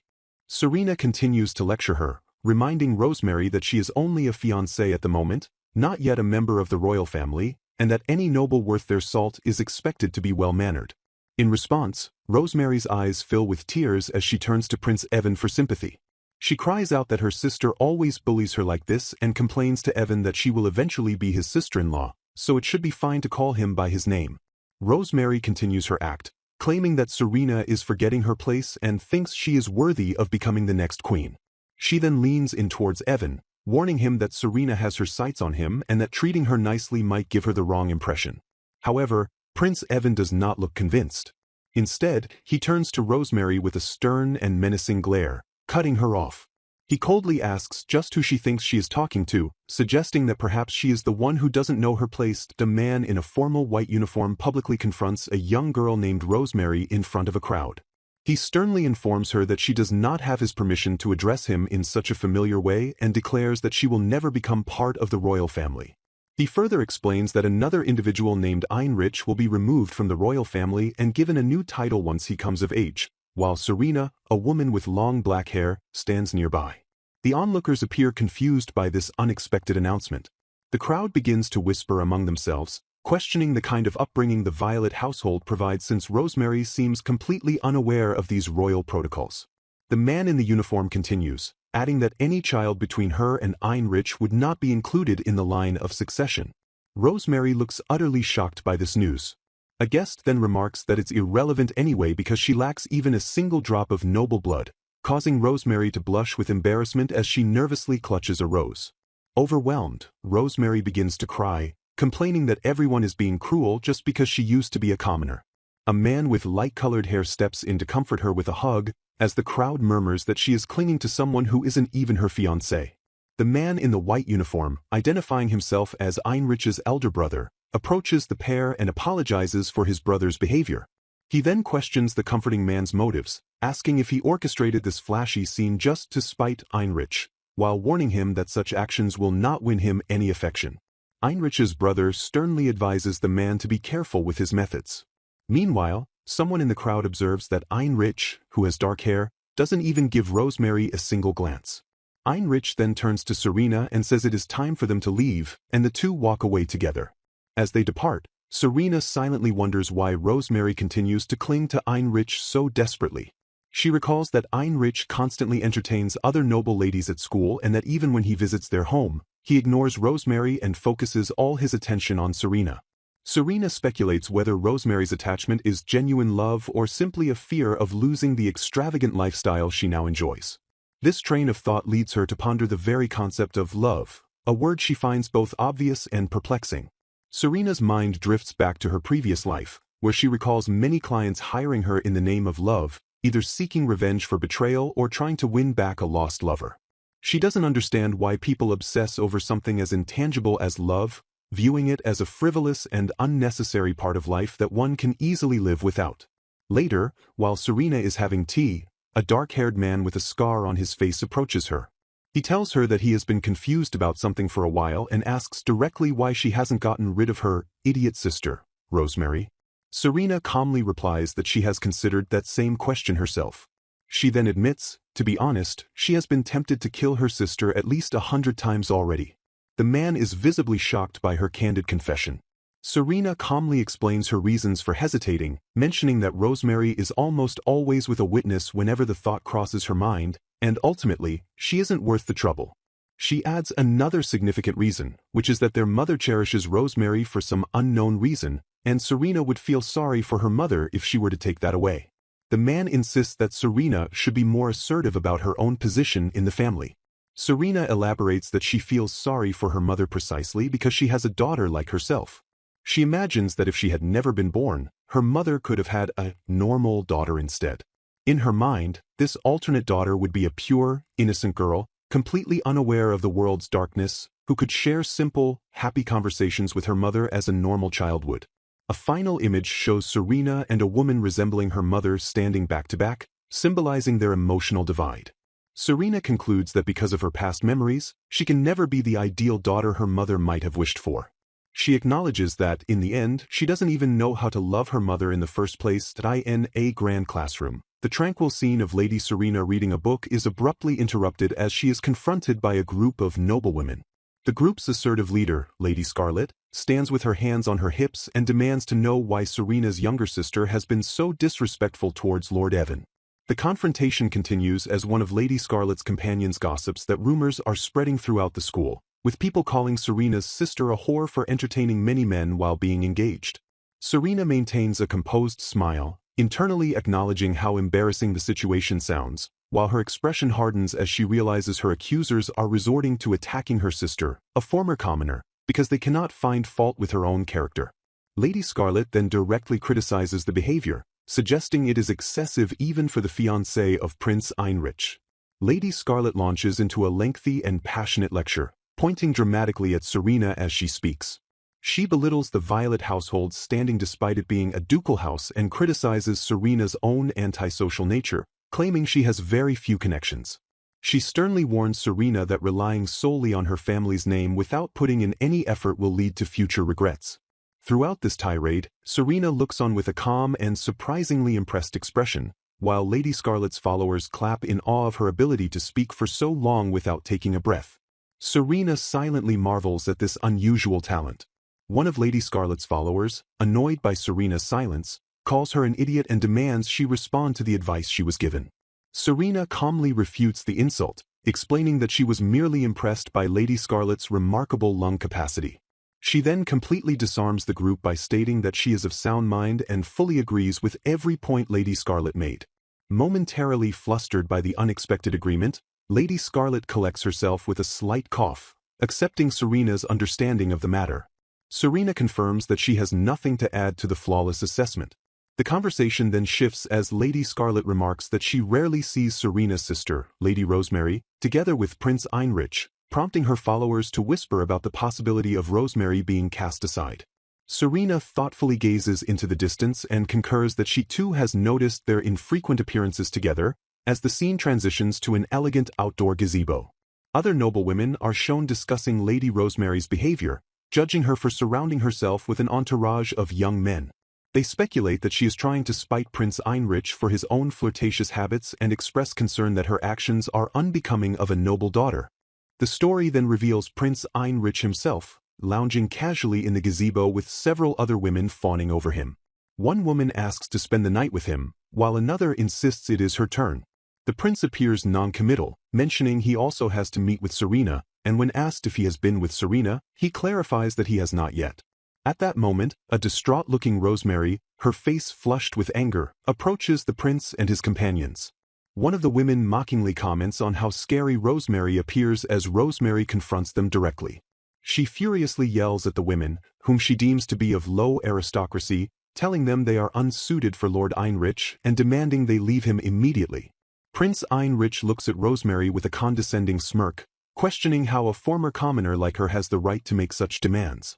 He cruelly adds that the other women are at least true aristocrats with better manners than she has. Heartbroken, Rosemary reminds him that he was the one who chose her to be his bride over her sister, desperately asking if he did it because he loved her. The prince erupts in laughter, calling her an idiot for still believing in such a fantasy after so much time has passed. He then coldly reveals the truth. It was not his choice but his mother's decision to arrange their engagement.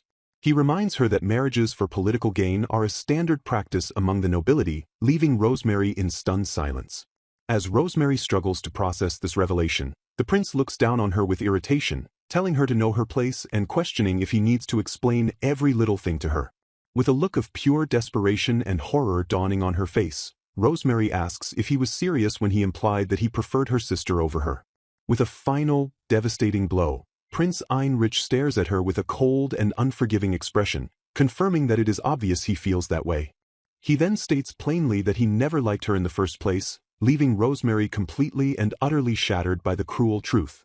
A man with long dark hair tells a young woman with brown hair that she is inferior to a person named Serena in every significant aspect, including her bloodline, elegance, intelligence, and appearance. He coldly instructs her not to interfere with his enjoyment any longer now that she understands her position. As he turns and walks away with two other women, The brown-haired girl's companions suggest they leave, and she quietly agrees. The girl is left standing alone, looking down in sorrow as the man and his companions walk further into the distance. In a wider shot, she collapses to her knees in despair while the group continues on, with the man now affectionately putting his arm around one of the other women. Elsewhere, a woman with black hair and an eye patch questions a blonde man standing behind her, asking why he will not go and help the girl.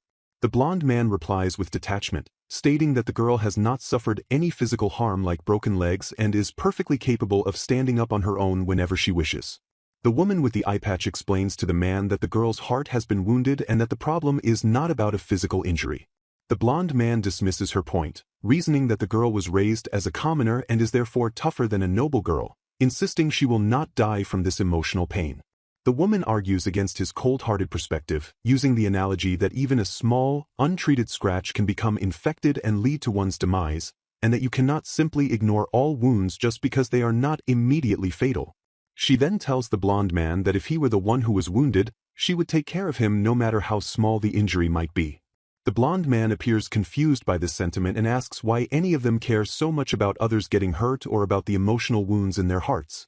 The woman with the eye patch looks at him and sincerely says that she does not want to see him get hurt.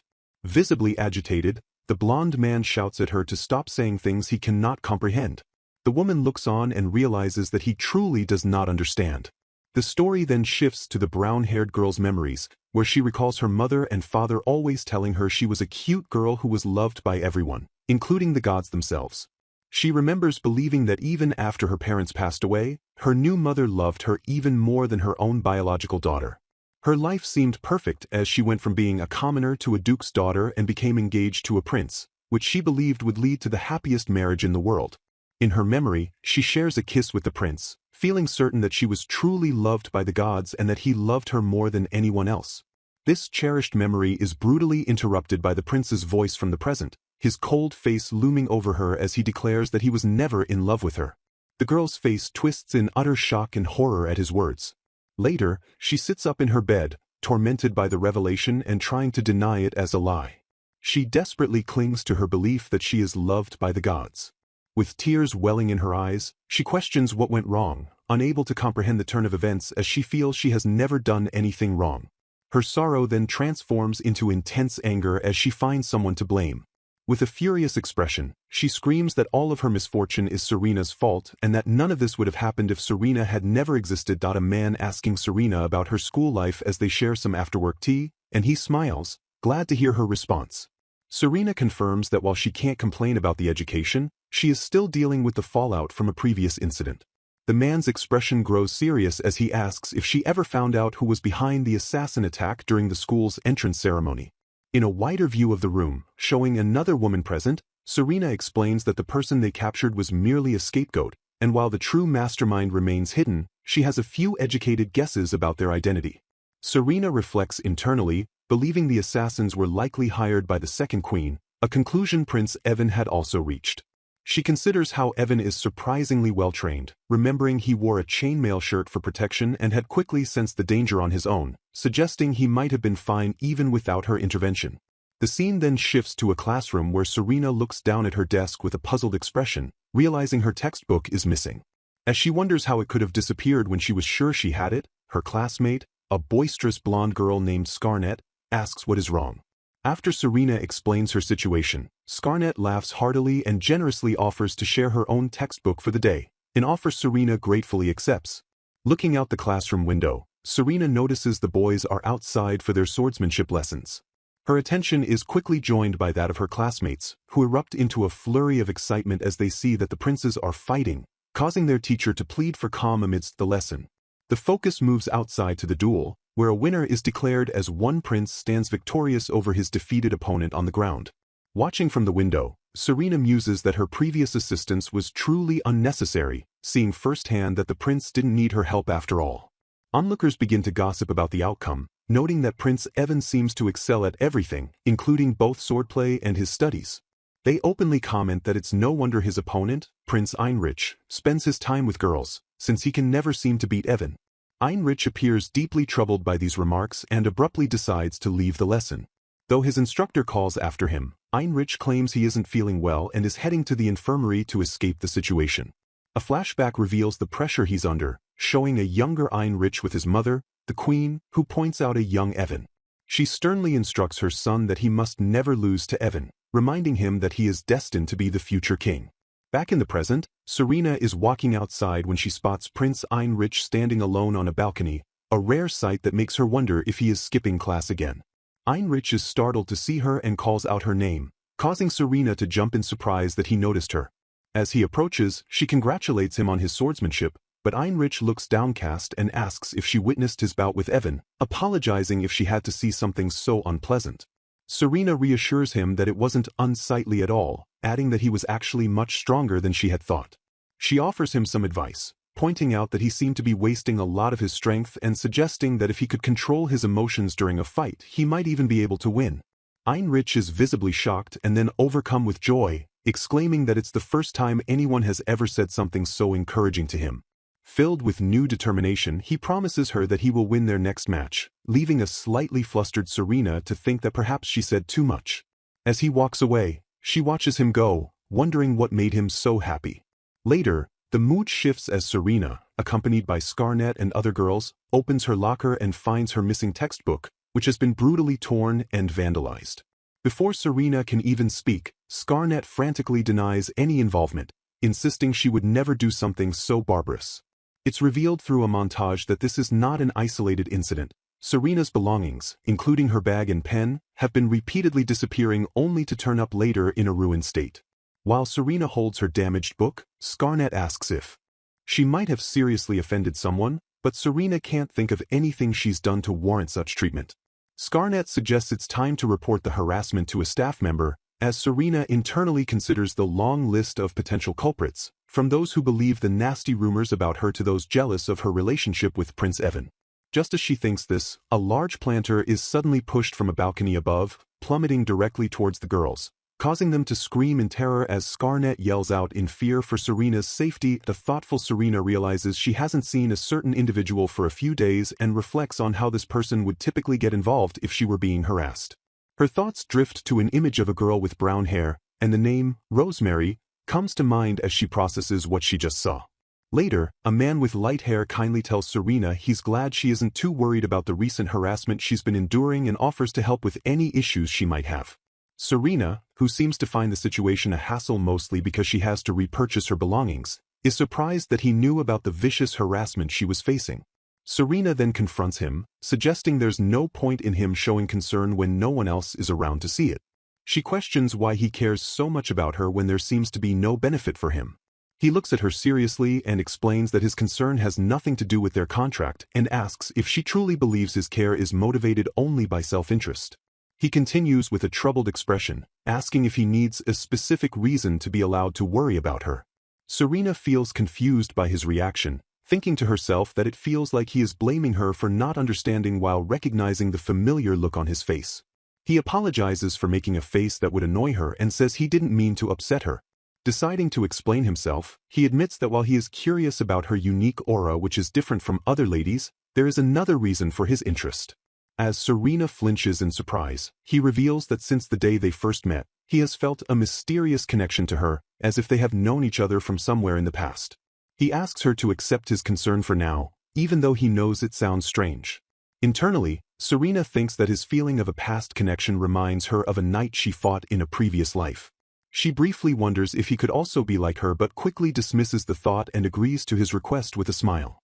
In another scene, someone reports to Serena that they monitored a certain girl all day, just as Serena had expected.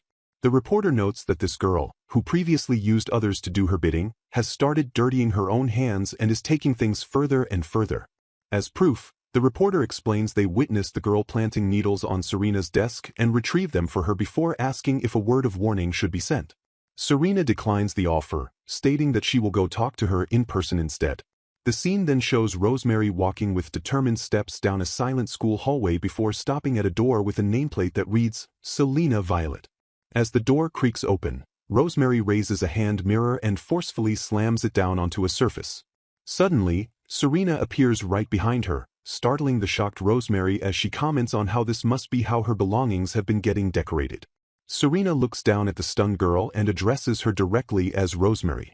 She then calmly adds that Rosemary's entourage was waiting outside, looking quite busy fixing their makeup, and mentioned that Rosemary has been feeling lonely lately. A determined young woman with dark hair calmly confronts her sister, Rosemary, revealing that she has already had a man named Tiger investigate previous incidents, so lying will be useless. Overwhelmed with frustration, Rosemary screams that her sister is always getting in her way. Rosemary then tearfully accuses her sister of being the sole reason Prince Heinrich doesn't love her. Her sister coolly replies that the prince wouldn't love Rosemary even if she weren't around, as he is only interested in girls from noble families.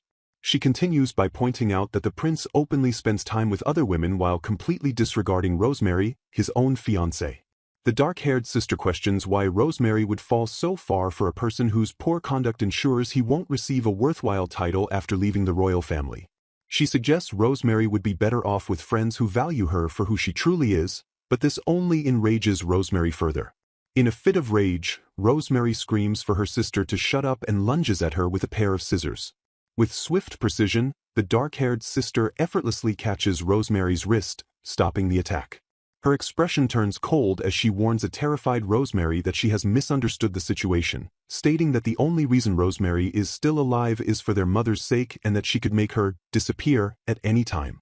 After delivering her chilling warning, she tells the little brat not to ever try something like this again and walks away down the school hallway. Just then, a blonde girl emerges from a nearby room, yawning and wondering why everyone else has already left for the day. The blonde girl watches Rosemary flee down the hall and notices that Lady Serena's locker has been vandalized, realizing with a smirk that Rosemary, who was holding scissors, must be the culprit behind all the recent incidents. Soon after, rumors spread like wildfire, and Rosemary finds herself completely alone as other students gossip about her. They whisper that she was always jealous of her more beautiful and talented older sister, Serena. Her former friends turn their backs on her, admitting they only hung out with her because she lied and told them Serena bullied her, and now they want nothing to do with her. Another student points out that even Prince Heinrich preferred her older sister over her. Later, Serena stands with Tiger and asks if he knows how the rumor started. Tiger explains that he didn't see anything himself but saw one of the girls from Prince Heinrich's group walk by and suspects she may have noticed Rosemary. He adds that the rumor likely propagated quickly because many people already disliked Rosemary due to her commoner background. Tiger comments that Rosemary is simply reaping what she sowed, and while Serena agrees, she feels the situation is about to become very troublesome. Just then, a furious voice booms from the school grounds, demanding someone bring Rosemary to him immediately. A large crowd has gathered as Prince Heinrich stands ready to make an announcement, and Serena watches on, wondering what he is about to do in front of so many people. In a loud, clear voice, the prince declares to everyone that he is officially annulling his engagement to Rosemary. Prince Heinrich publicly accuses Rosemary of bullying and harming Serena, declaring that her behavior is not befitting a prince's fiancée. Serena, watching from the side, is shocked by the prince's foolishness, while one of his guards tries to calm him down as a horrified Rosemary pleads with him to stop. The guard reminds His Highness that the marriage was an arrangement between their two houses and cannot be annulled without the king's permission.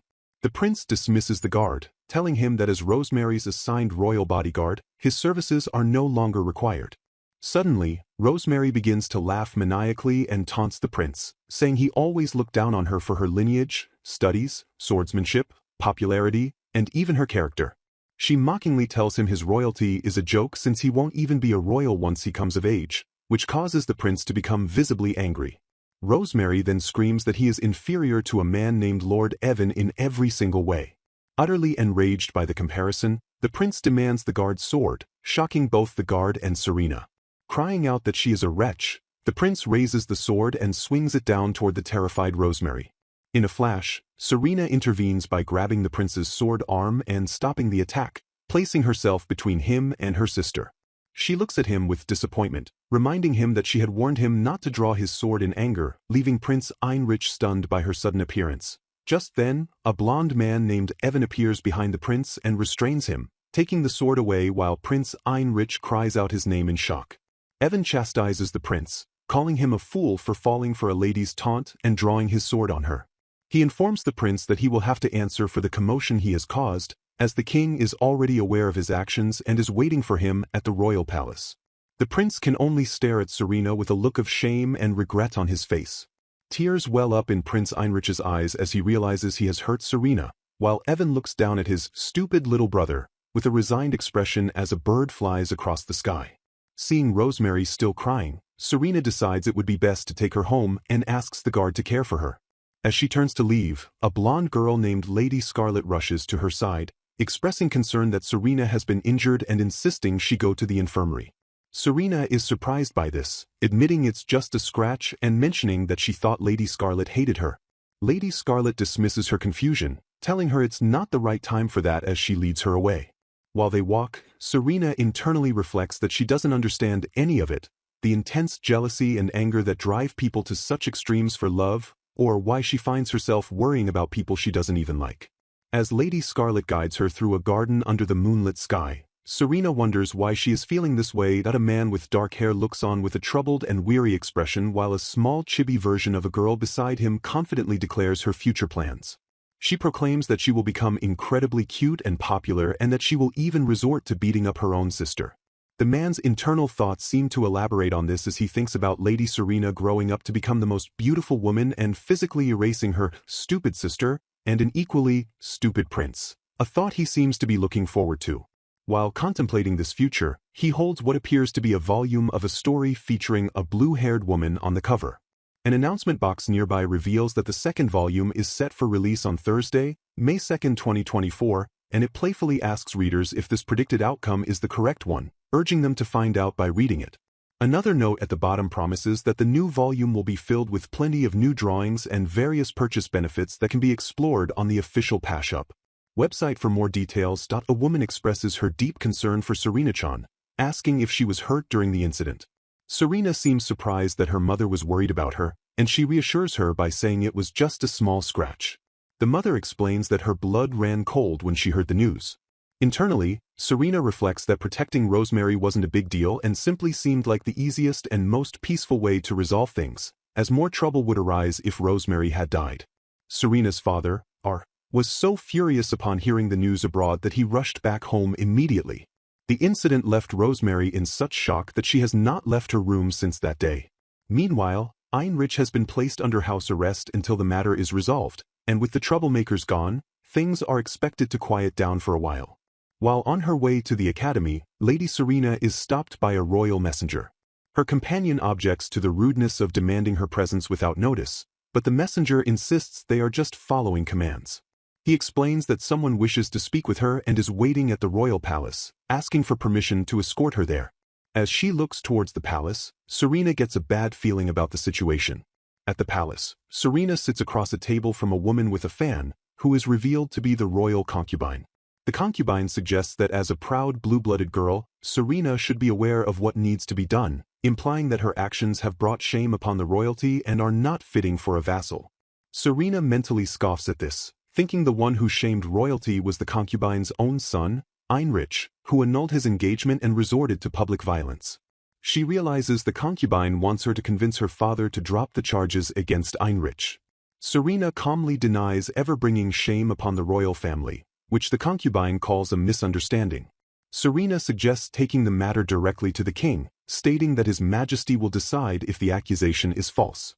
Enraged, the concubine slams her fan on the table and yells at Serena to shut her mouth, accusing her of shamelessly denying her false accusations against her son. The concubine then mocks Serena's noble family for adopting a commoner, calling them peculiar and different from true aristocrats by blood. Serena smiles and retorts that their family's peculiarity is nothing compared to His Highness Heinrich, who casually oversteps his authority. This comment further angers the concubine, who loses her composure and shouts, questioning how a daughter from a downtrodden noble house dares to act this way towards her.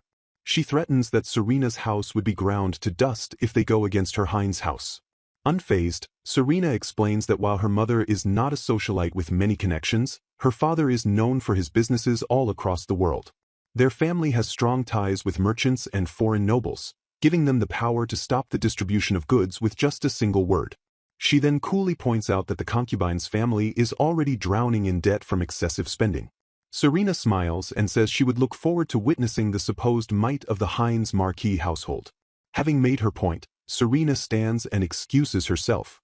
As she walks away, She calmly instructs an attendant to contact her parents immediately and tell them she wants to see the end of the Violet House. In a lavish room, Lady Serena rests on her bed still in her dress as her attendant Tiger approaches with a tray, warning her that she will wrinkle her clothes. Ignoring his concern, Serena looks up from her pillow and asks Tiger if he has ever been in love. The unexpected question startles Tiger so much that the tray, with its teacup and pot, falls from his hands and clatters to the floor. He nervously asks if she has developed feelings for the two-faced prince, but Serena denies this. Tiger then wonders if the royal concubine discussed marriage with her, which Serena also dismisses, explaining that she was just curious because of recent events. She clarifies her thoughts, mentioning that since Prince Heinrich is the son of a concubine, he has a disadvantage, and Rosemary should have been a useful pawn for him to gain access to the power of Serena's ducal family. Serena continues to reflect on the prince's actions, noting that he had always maintained his engagement to Rosemary despite disliking her. Yet, he suddenly broke off the engagement just because he learned that Rosemary had been trying to bully Serena. She observes that he went to great lengths for a woman, which was unusual for him, and this makes her question the true value of love. She wonders aloud if love is worth more than all the riches of a kingdom and if it justifies jeopardizing one's status and future, assuming the prince was indeed in love with her. In response to her deep questions, Tiger looks at her with earnest devotion and declares that for him at least, no amount of riches could ever compare to her value. Serena processes his profound statement, internally questioning if this means Tiger loves her, though she frames the idea as a strong bond between a human and a loyal guard dog. She briefly considers what it would be like if she were to fall in love one day but concludes that love is not something she needs for her survival.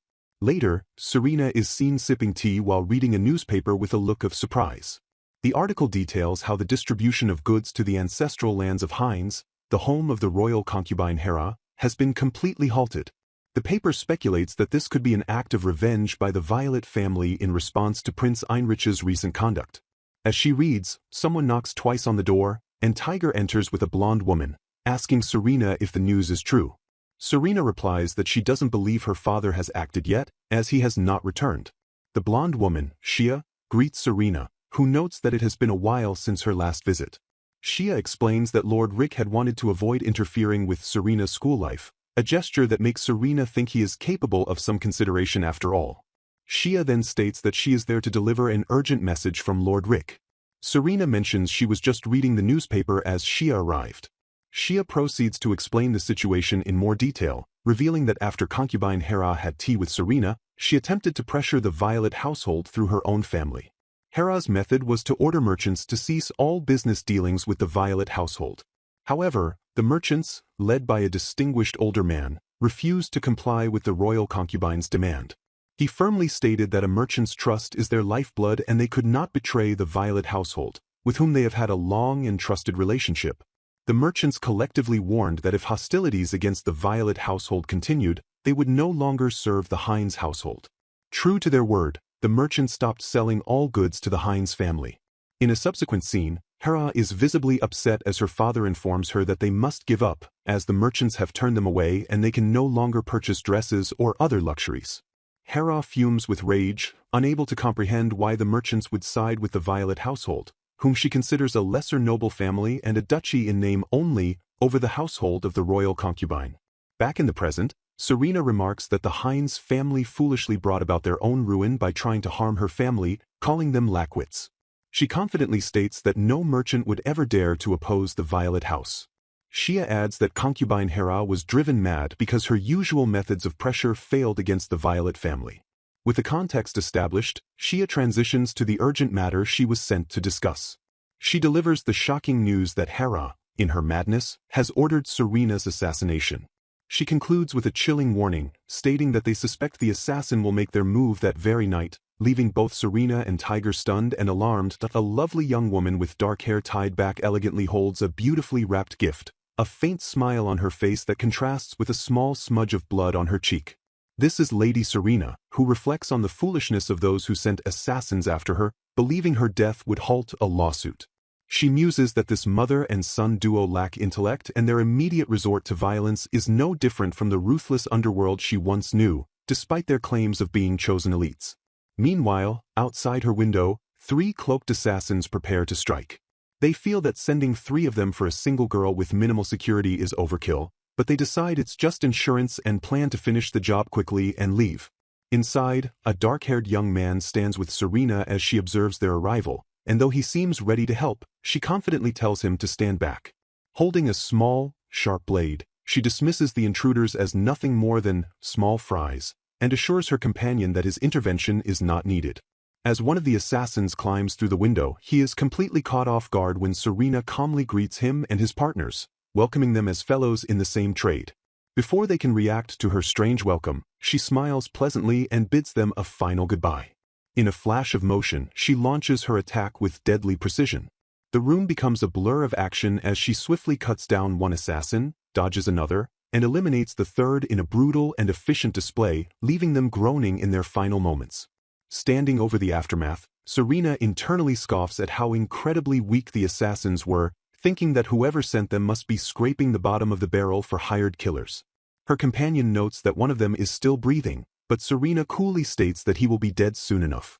Surrounded by pools of blood, she reflects that she feels no fear or pity, a result of the countless lives she has taken in her past. She can't even remember when she started killing. Despite her hardened heart, the smell and feel of the blood and gore now make her feel deeply uncomfortable, a strange sensation from a past she can barely recall. Her companion kneels amidst the bodies and asks what they should do with the trash. Serena, momentarily lost in thought about how she used to feel nothing at all, decides on a course of action.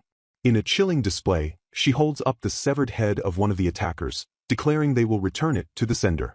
She decides sending all of them back is too much work, so they will just return their heads and dispose of the rest of the bodies. Her companion snaps his fingers, summoning a cleanup crew.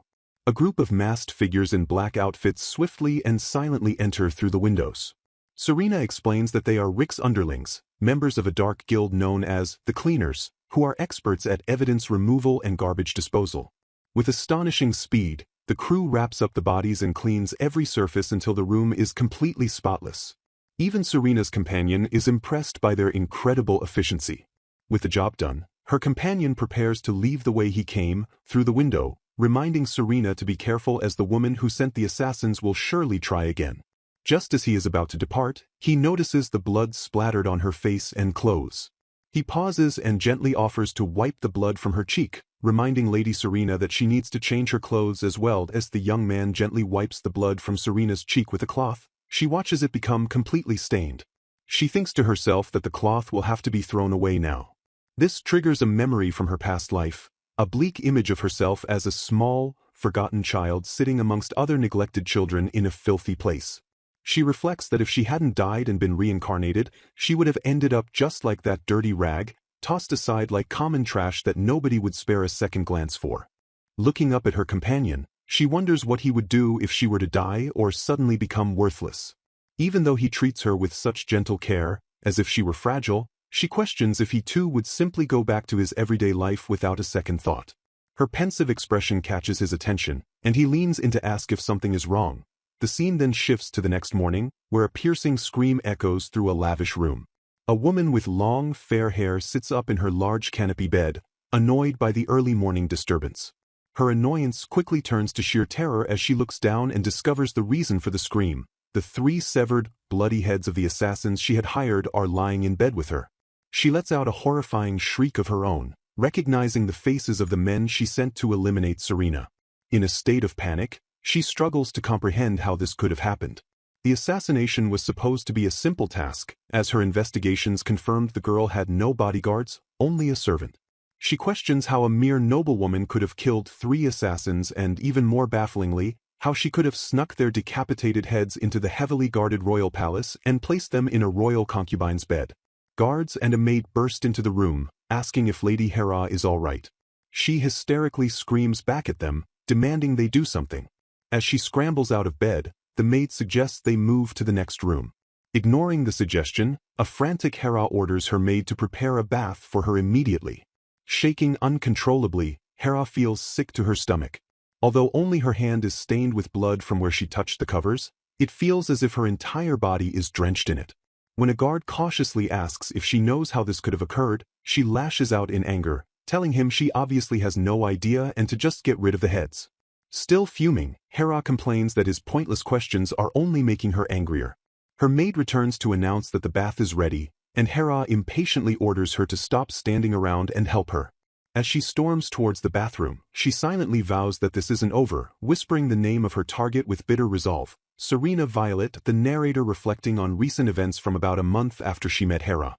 From a side profile, Heinrich looks away while Rosemary appears saddened, as it is revealed their engagement has been officially annulled.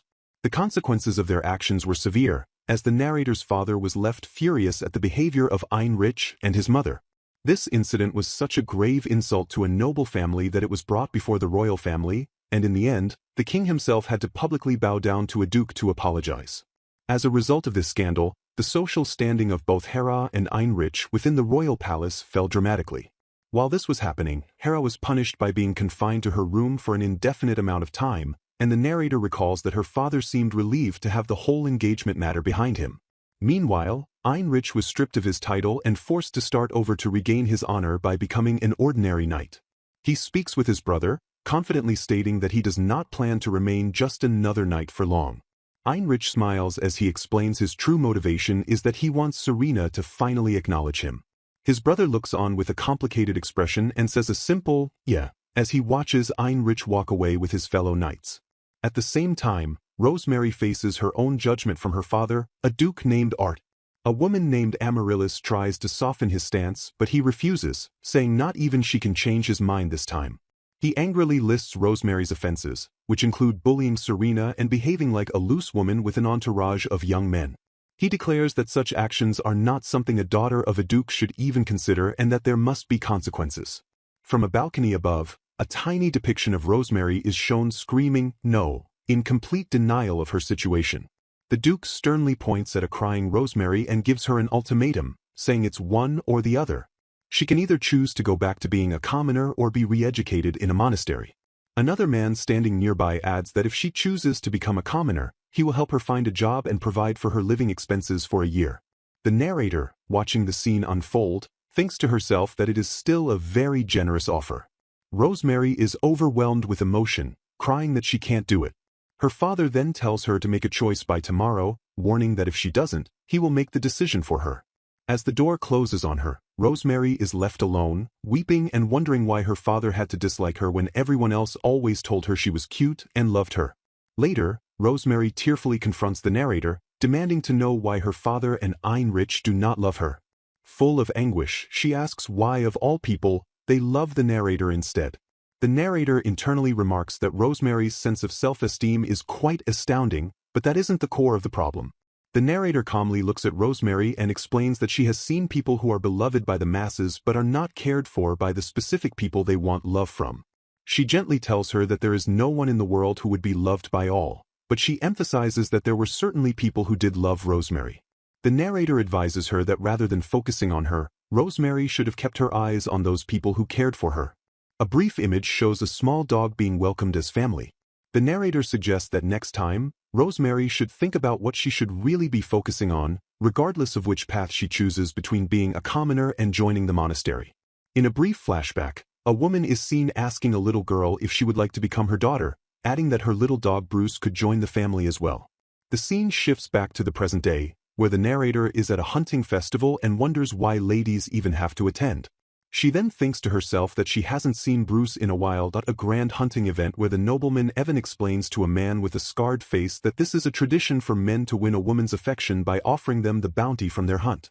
A nearby woman named Serena, who has black hair and is speaking to her attendant, dismisses the event as an arrogant blood sport of the nobility.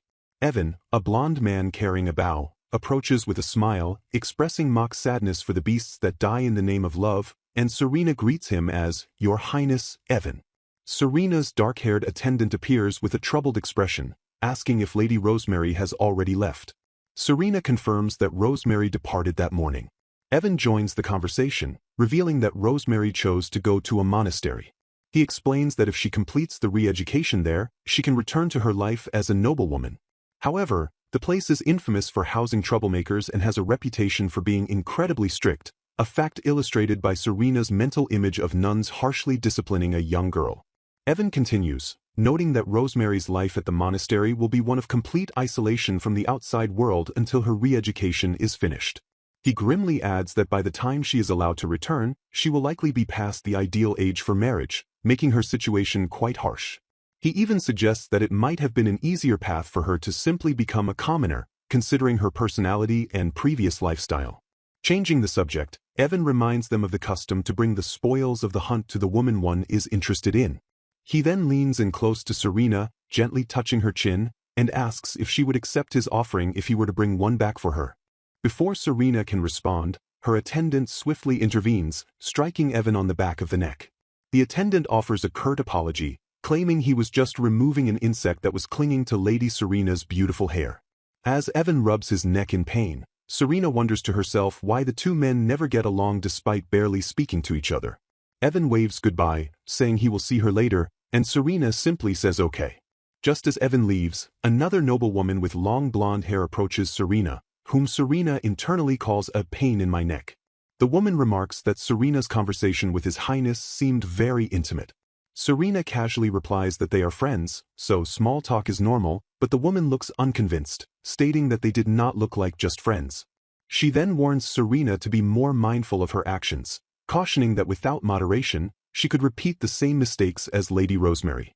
Another woman agrees, and they begin to gossip, saying Rosemary was chased off by the Duke and that a vile, greedy commoner and orphan should never have been accepted into the family.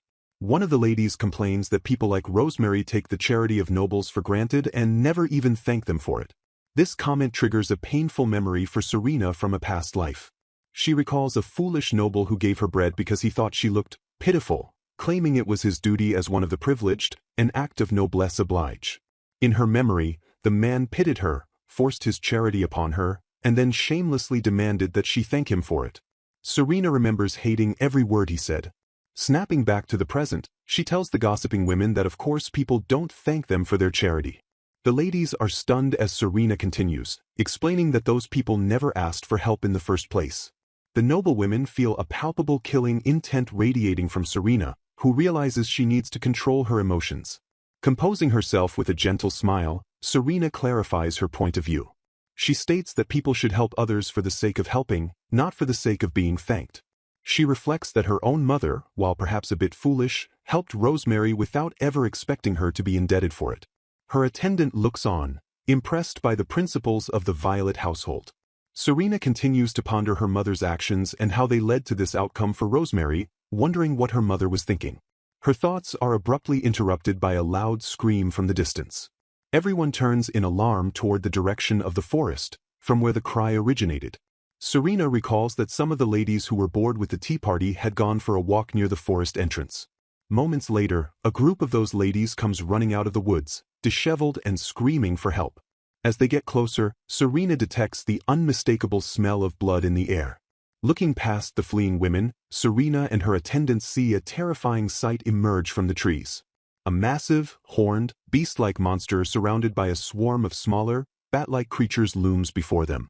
Both Serena and her attendant realize with horror that they are facing a monster wave. A woman is approached with a proposition from Lady Hera to clear her family's debt in exchange for a small favor. She is asked to take a special flute and play it near the forest entrance once the hunting festival begins, as it will act as a signal for a surprise event that Lady Hera has planned. Later, the woman sits alone in the woods, holding the flute and sighing as she thinks about how Lady Hera is helping her fallen household for such a simple task. She had heard that Lady Hera was a scary person but now finds her to be quite kind, and just as she wonders what the surprise could be, a massive dark creature with glowing eyes looms over her from behind. Elsewhere, the festival is thrown into chaos as a man and woman stare in shock at the sudden appearance of numerous monsters on the hunting grounds where they shouldn't be. The man expresses alarm at the large number of monsters and the minimal number of guards available to handle the situation while worrying about evacuating the nobles, stopping the monsters, and rescuing someone named Evan who had entered the forest. He urgently tells everyone to run away as fast as they can. Meanwhile, in a calmer part of the forest, a blond man carrying a quiver of arrows is questioned by his companions about his noticeable care for Lady Serena. They ask if he is truly dedicating his prey from the hunt to her, and one of them points out that Serena is the older sister of Lady Rosemary. Another companion expresses his confusion, mentioning that he thought the blond man disliked ladies like Serena, who was once rumored to be a wicked woman and was called arrogant and cold even by the servants at her own estate. The blonde man calmly dismisses these rumors, stating that Serena is not that kind of person and the real issue is the servants who spread such stories, which he believes is a result of the Duchess being too lenient with her staff. He resolves to confirm the truth about Serena with his own eyes. The blonde man reflects on his decision to make Serena his ally, which led him to research her extensively. He recalls reports of her past actions, such as unhesitatingly stabbing a dog that attacked her and threatening a disrespectful knight with her blade. He admits to himself that he gets excited every time he hears new reports about her. He considers her an extraordinary young lady and finds it hard to believe she was raised by the person he thinks of as a scatterbrained duchess. He fondly remembers the day he first visited her home, where he saw her gracefully jump over a wall and land as if an angel had descended. He continues to think about Serena's unique qualities, noting that she seems unaware of how her presence and even her footsteps are completely silent. He also observes that she can occasionally radiate a deadly aura like that of a seasoned assassin, and no matter how much he investigates, he cannot figure out what events in her past shaped her into the person she is today. He has found himself constantly watching her and is amused when she seems annoyed. As he stands with his companions, he muses that Serena somehow resembles a girl he sometimes sees in his dreams, though his memory of these dreams is vague. His romantic thought is suddenly interrupted when a guard rushes towards them in a panic, yelling that something terrible has happened and that monsters have appeared at the venue for the ladies' tea party. Immediately snapping into action, the blonde man orders his men to quickly request reinforcements from the palace and to arrange for medical care for anyone injured. His thoughts turn to Serena, concerned for her safety. He knows that while she is someone who values her own life and is good at judging situations, she is also incredibly reckless and accustomed to fighting. He worries that if she decides fighting is a better option than fleeing, she will not hesitate to engage the monsters. As he and his knights rush toward the scene, he desperately hopes that Serena will be safe. Scarlet cries in despair as she realizes everyone fled and abandoned her when she could no longer move, believing that humans are ultimately selfish creatures who only love themselves. Before her, a massive monster roars ferociously while a dark-haired woman named Serena stands between them, fighting to protect her. Serena internally questions her own actions, wondering why she is fighting for the woman behind her when she knows that she, too, loves herself the most. Serena takes a quick glance back at the helpless Scarlet sitting on the ground, which triggers a flashback of other nobles panicking and running away from the chaos. One girl desperately offers a knight money to save her while another cries out that she is in pain and does not want to die. As the monster roars again, Serena realizes her momentary distraction was a grave mistake because she has lost her weapon. Just as the beast lunges, a young man with dark hair named Tiger shouts her name and leaps in to shield her. Tiger uses his own arms to block the monster's powerful attack, straining under the immense force as Serena calls his name in shock. She knows that even for a skilled warrior like Tiger, a direct fight against this giant creature is impossible, but a spark of hope ignites within her as she thinks that together they might be able to win. The monster lets out another deafening roar right in front of Scarlet, who is still paralyzed by fear and crying that she doesn't want to die. Annoyed, Serena yells at her to be quiet and get on her feet if she wants to live. As Serena and Tiger prepare to face the monster, Scarlet slowly begins to push herself up from the ground. Serena's thoughts drift to a blonde man named Evan, wondering if he is safe from the attack and thinking that with Tiger by her side, she can at least buy enough time for Scarlet to escape. She then grows angry with herself for worrying about others, trying to convince herself that it doesn't matter what happens to Evan and that if Scarlet dies, it is her own fault for being weak. Overwhelmed with frustration, she clutches her hair and resolves that she should just leave the troublesome girl behind. With renewed determination, Serena tells herself that she is not protecting anyone and is only fighting to defeat the monster so that she can escape. If Scarlet happens to be saved as a result, then it is merely a coincidence. Screaming from the intense frustration of her conflicting emotions, she lunges forward and skillfully takes out both of the monster's eyes. As the blinded beast roars in agony, Serena urges Scarlet to run away while she has the opportunity. The enraged creature thrashes blindly and manages to land a devastating blow, causing Tiger to cry out Serena's name in alarm. Scarlet watches in horror as she sees that Tiger has been fatally wounded and is about to die. A wave of denial washes over her, and she repeatedly tells herself that she cannot let this happen, even though she doesn't understand the reason for her intense feelings. Suddenly, a dark-haired man appears, holding the injured Serena in his arms and asking why she is there. Lying motionless on the ground before them is the lifeless body of the blonde man, Evan. In the midst of a chaotic battle, a commander desperately yells for his soldiers to keep His Highness away from the target while also ordering them to surround and eliminate the wounded enemy, a massive, roaring bear-like beast. As the fight rages, a man named Evan is seen collapsing into another man's arms, looking pale and injured. The man holding him cries out in disbelief, asking His Highness what he has done, and Evan weakly apologizes, explaining that his body moved instinctively before he could even think. A dark-haired woman looks down with a deeply concerned and shocked expression on her face, a look she has never shown before. Evan gazes up at her with a faint, pained smile, feeling happy that he was the one who managed to bring out that expression from her. The scene then shows this same woman, identified as Her Highness, being carried by a man named Tiger as people around them panic and shout for a doctor. She thinks to herself that she was supposed to be the one to die, recalling how both Tiger and another person named Evan had stepped forward to shield her. She feels that if their actions were to protect this person, then she herself is not worth such a great sacrifice. As she reflects on this, she briefly wonders about a knight's death and a runaway crown prince, questioning why she isn't worth the kind of sacrifice that was made for her. Later, the narrative explains that Tiger helped her return home and her memory of everything after that point is hazy.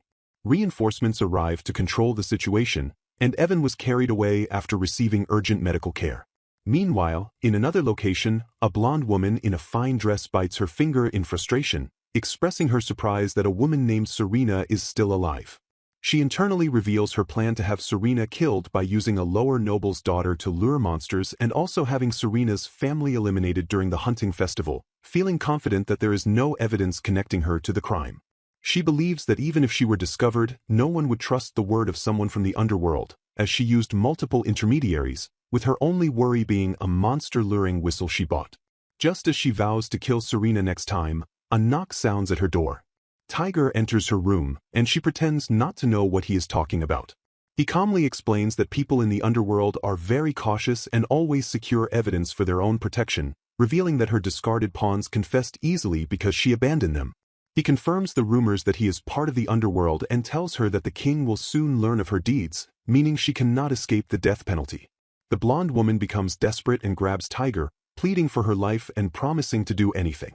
She inwardly schemes to seduce him, but Tiger cuts her off, telling her she is appealing to the wrong person. He then gestures behind him, revealing Serena standing in the doorway, and explains that Serena is the one who truly wants to see her dead. Serena calmly greets the lady consort, and mentions the challenging hunting festival, leaving the blonde woman completely stunned to see Serena Violet alive.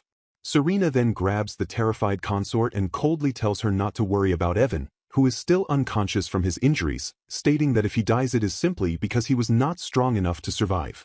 As Serena's expression darkens, she wonders why she feels so irritated and thinks that she should have killed the consort sooner instead of being held back by foolish morals. Looking down at the consort with a chilling smile, she questions her own irritation, and in that moment, the terrified consort realizes with absolute certainty that it was Serena who killed the assassins. Serena reflects on her feelings, realizing she may have liked Rick more than she initially thought and that she can't stand the idea of an insect, like the consort, having laid a hand on him. She understands that with a royal's cooperation, it would have been possible for a severed head to be placed in her room. Looking intensely, Serena tells the captive consort that a lowly insect should know its place. The scene shifts to the throne room where the king of Astra, Rodriguez, is looking over a report in complete disbelief. He questions Rick about the document's contents, which detail evidence of embezzlement by concubine Hera and her family, as well as proof that she orchestrated the monster attack during the recent hunting festival. Enraged, the king commands the captain of the knights to arrest Hera and her followers for treason, authorizing the use of force if they resist. The knights, led by a captain with an eye patch, storm into Hera's chambers and place her under arrest as she sits defeated on the floor. Elsewhere, Serena and Rick overhear the resulting commotion in the hallways. While Rick wonders if the concubine's body has been discovered, Serena quietly thinks to herself that it is finally all over. She later contemplates the peculiar nature of humans, noting how some will unhesitatingly harm others for personal gain, while people like Rick and Evan are willing to risk their own lives for someone else. As she thinks this, she wonders why Evan has not yet regained consciousness. Rick, looking worried, approaches Serena and observes that she hasn't eaten since the day before, offering her a bowl of fruit. Serena, who has no appetite, questions why he bothers taking care of others instead of focusing on himself. After thanking him for letting her stay at the palace, she dismisses her concern for Evan, calling him a mere business partner she no longer needs. Rick points out how tired she looks and warns her that she will collapse if she doesn't rest. Smiling gently, Rick contrasts Serena's self-prioritizing nature with Evan's actions, reminding her that Evan was willing to die to protect her, which proves how important she was to him. Serena sadly calls Evan an idiot, and Rick laughingly agrees he's a fool. At that moment, a weak voice interrupts, asking them not to call him an idiot while he's sleeping. Evan is awake and sitting up in bed, smiling at Serena as he notes that he finally got to see her make a soft expression. Serena stares back, wide-eyed and stunned, as a single tear rolls down her face. She recognizes this feeling, comparing it to what she saw from the people she killed in the past. Evan then gently challenges her perception of humanity, asking if she only knows of its ugliness and was unaware that people can also be devoted enough to sacrifice themselves for others. Serena softly admits that she might not know, as no one had ever been kind to her before. Evan then kindly offers to teach her, promising to be as kind as she needs him to be. Serena flatly rejects his offer, and from a distance, Rick bursts out laughing at their hilarious interaction. While Serena complains that he can't read the mood at all, Serena remembers a time from her past when she was a young girl with a bandaged head, being woken by a man she calls an old man. He sits by a fire and tells her to eat quickly so they can resume her training. While eating, she asks him what he has been burning, and he replies that he is burning the belongings of a deceased disciple, stating that he should be the one to mourn them. The young Serena then reflects on her existence, questioning if he regrets taking her in now that she only knows assassination. She laments that while assassins exist because people use them, only the assassins are condemned. Her master tells her that since they are born, they must live, and to do so, they shouldn't seek righteousness in an impure world. He explains that assassination is the only means he can offer her. He adds that she is more suited to being an assassin than anyone else, though he hopes she never truly understands the meaning behind his words. She remembers thinking her master was full of contradictions, saying he didn't want her to understand but secretly hoping she would. Serena awakens from this nostalgic dream, having fallen asleep at a table. Tiger is there, telling her that sleeping in such a place is bad for her health. As she processes the dream about her life before she was given the number 9956, she wonders if her master regretted her death and burned her belongings as well. She believes her current life is the kind of world her master wished for his other disciples. Tiger tells her that he has no intention of tying her down and she is free to leave whenever she wishes. Serena responds to Tiger, stating she has no regrets about her past life. She tells him that she stays by his side because she wants to and will remain there until he tells her she is no longer needed. She internally calls her master foolish, thinking that while she doesn't know if her path is the right one, she is living a life that is not bad. A vibrant pink-haired girl joyfully embraces a blue-haired young man, declaring that this is their chance to finally make others acknowledge their existence, while a sullen silver-haired boy watches from the side, thinking to himself that this fool is not worthy of being king.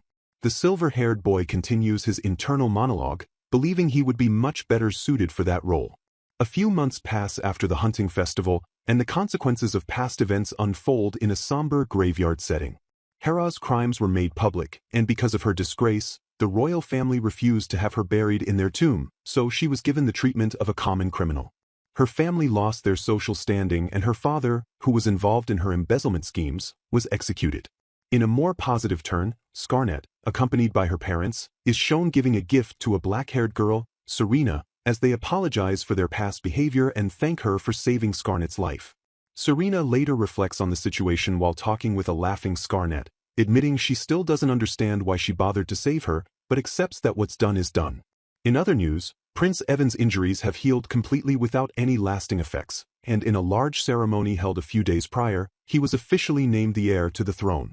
Later, Serena accompanies Evan on a walk through the castle's courtyard. Evan explains that since they still won't allow him to do any actual exercise, he takes these walks so he doesn't feel like he's doing nothing at all. During their stroll, he mentions that they still have no clue who was responsible for killing the king's consort. Evan then turns to Serena, asking why she went so far to help him. Serena looks away, confessing that she doesn't really know why, only that she was so overwhelmed by anger that she simply couldn't forgive Hera. Looking at a stunned Evan, Serena bluntly states that it seems she has really grown to like him. As Evan begins to respond in kind, she interrupts him. With her arms crossed and eyes closed, she explains that she's been thinking about why she kept getting so angry, leading Evan to react with a shocked, huh. She then delivers the baffling conclusion that he is her favorite toy. Serena further explains her reasoning with a chibi-style flashback, recalling a time she saw someone take a toy from a child, which made the child incredibly angry and start crying. She concludes that her feelings for Evan must be something similar to that. She muses on other possibilities, wondering if she likes him because he doesn't act like most nobles or if he reminds her of a knight she fought in a past life. Ultimately, she tells a speechless Evan that it's not like she values him particularly highly, she just kinda likes him. A deeply flustered Evan touches his forehead and asks Serena how she could possibly have come to that conclusion. Serena casually reveals that she asked her servant, Tiger, and that was more or less what he said.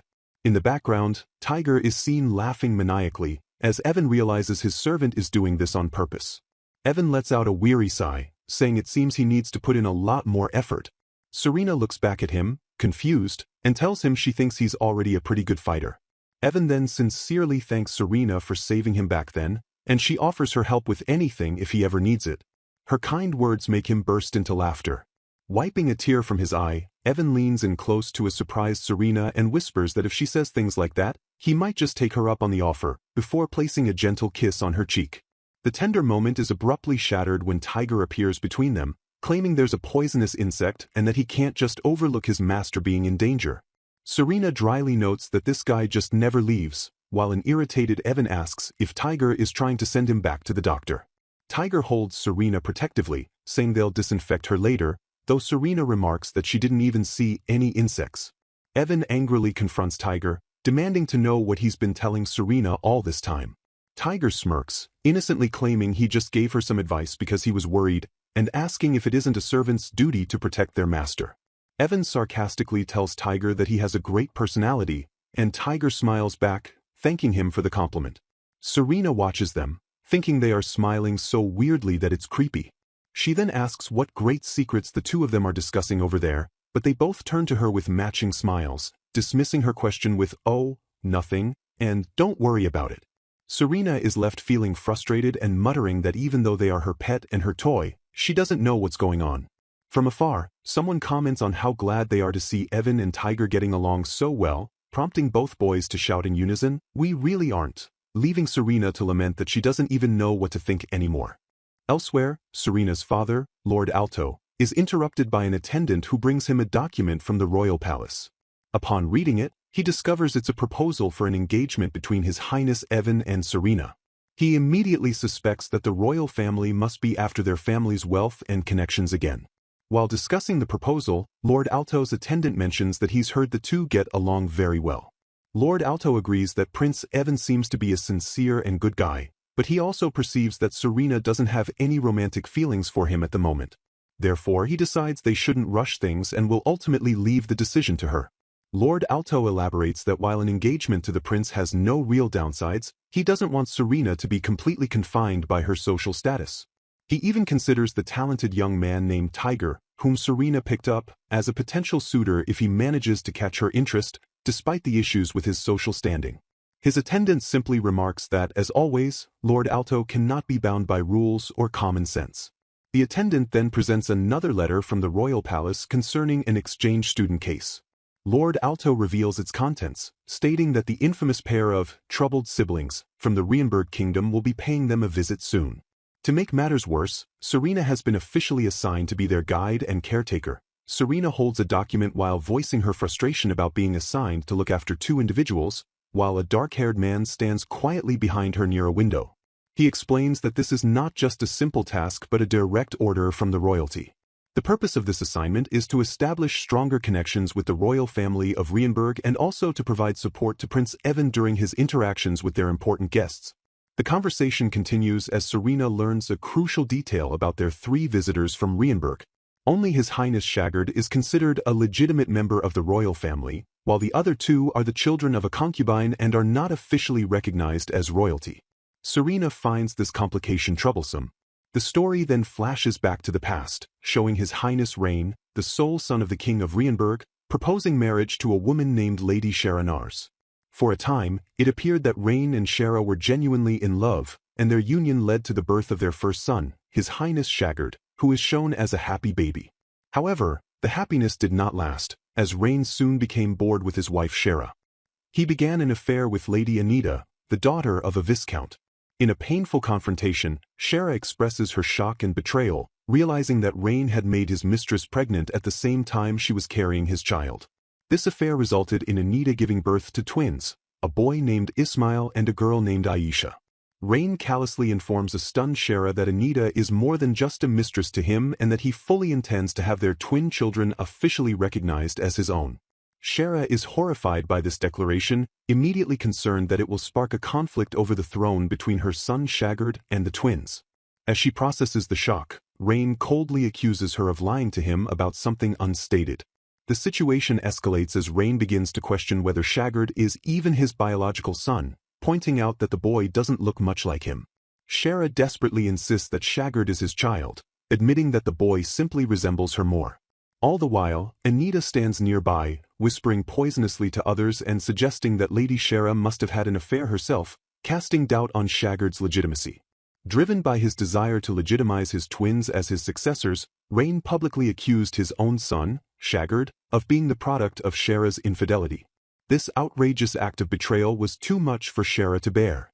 Feeling severely depressed and overwhelmed, she made the heartbreaking decision to leave the palace, abandoning her son Shagard, who was only 6 years old at the time. Taking advantage of his father, King Razan, being away on an expedition, Rain invited Anita and their twins to live in the palace. There, they were treated with all the honors and privileges of royalty. However, when King Razan returned and was informed of everything that had happened, he was consumed by a furious rage.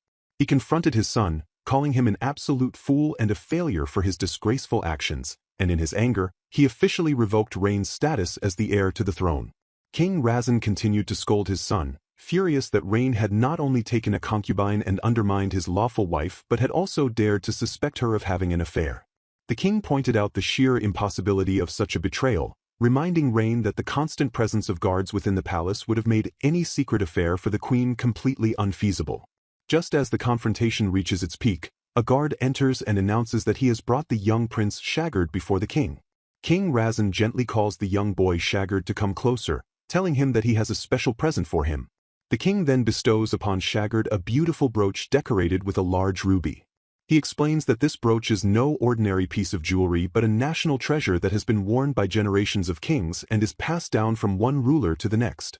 The king tells the young prince that rubies are believed to protect their owner from all kinds of dangers and guide them to victory. He hopes the brooch will serve Shagard well in the many difficulties that lie ahead of him. As this solemn ceremony takes place, Rain watches in despair, pleading with his father not to go through with it. The king's action solidifies his decision, and he declares that Shagard is now the one and only successor to the throne. Anita is shocked by this turn of events and anxiously asks what will become of her 2 children. The king's advisors discuss the matter, acknowledging that illegitimate children can pose a threat to the stability of a kingdom. They decide against a cruel fate like killing them, instead suggesting that the twins should be kept within the palace walls where they can be closely monitored to ensure they cause no trouble. The scene shifts back to the present day, where Serena now has a clearer understanding of the complex history. She realizes that Anita and the twins are essentially living in the palace out of pity and are considered part of the Viscount's family rather than royalty. This makes her question why she is being tasked with caring for people who aren't even royals. The man with her advises that they shouldn't decide how to interact with the guests without even meeting them first. The blonde man explains the political reality of the situation, noting that if anything unfortunate were to happen to His Majesty Shagard, the entire dynamic would change, making the twins suddenly very important as potential reserve royalty. Serena expresses her disdain for this kind of cold, calculating noble politics. Though she reluctantly accepts the assignment, she still wonders why she was chosen for this duty when there are plenty of other nobles who could have handled it. The man reveals that the decision is rooted in the complex political landscape, which is divided between the Evan and Einrich factions. With the Einrich faction having recently collapsed, many of its former members are now desperately trying to win favor with Prince Evan, creating instability. He points out that Serena's family is one of the very few noble houses that has remained neutral, not aligning with any political faction, making them trustworthy. He further clarifies that the Kingdom of Rienburg is facing its own hidden power struggles beneath a peaceful exterior. There is a significant risk that if their royal visitors get too close to the wrong noble house in their kingdom of Astra, it could entangle Astra in Rienberg's internal political conflicts. Since their alliance prevents them from simply refusing the visit, it is crucial for a neutral and reliable party like Serena's family to host them. The second reason for her selection is Serena herself. The man praises her, saying they have always known she is intelligent, but a recent incident at the hunting festival demonstrated her exceptional fighting skills, proving she is more capable than most of the kingdom's knights. He expresses his confidence that if any trouble arises, Serena is more than equipped to handle it. Much to her visible annoyance, he then mentions that the Scarnet girl, whom Serena recently saved, has been enthusiastically sharing tales of Serena's bravery all over the court. The girl vividly described how Serena bravely jumped between her and a ferocious beast, fighting it off with only a knife in her hand. Serena silently fumes, wishing the girl would keep her mouth shut. She then wonders why they are even anticipating the possibility of a combat situation, trying to dismiss it as simple precaution. On the day the exchange students are set to arrive at the Grand Castle, the man informs Serena that a person named Tiger will be allowed to accompany her as additional protection during the visit. Meanwhile, in a formal meeting, it is announced that the guests from Rienberg are expected to arrive in about an hour. The speaker voices concern over the visit, suspecting that the King of Rienberg has some hidden motives and noting the troublesome relationship between the royal siblings. The true danger of the situation is then revealed, as it comes to light that there have already been multiple assassination attempts on His Highness Shagard. Although his half-siblings are not officially recognized as royalty, they still possess royal blood.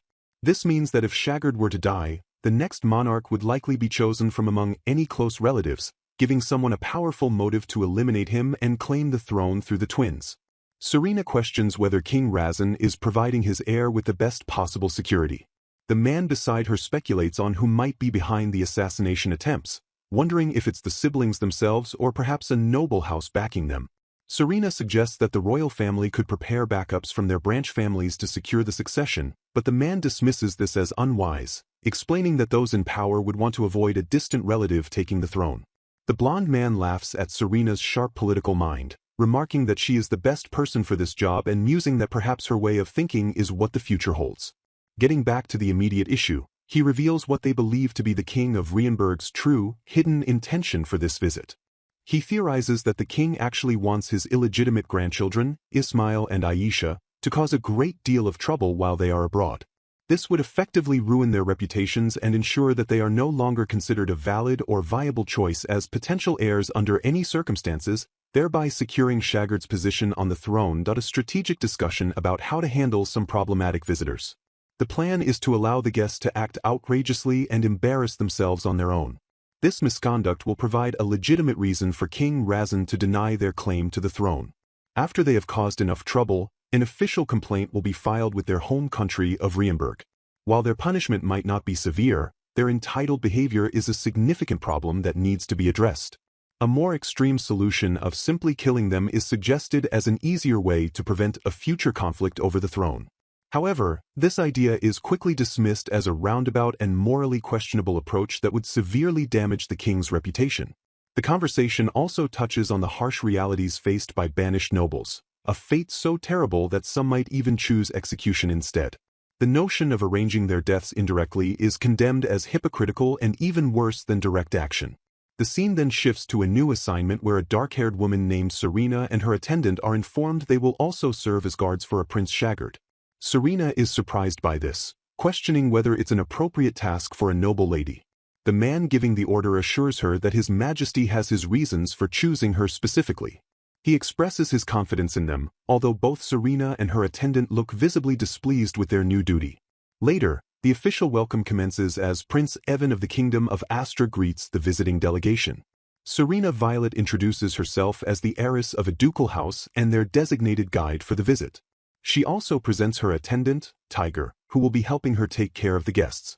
Following introductions, Ismail Alaban introduces himself before introducing his sister, Aisha. Serena mentally notes this as a breach of etiquette, as proper introductions follow rank, a rule she and Evan had just observed. Her expression sours as she anticipates a difficult visit.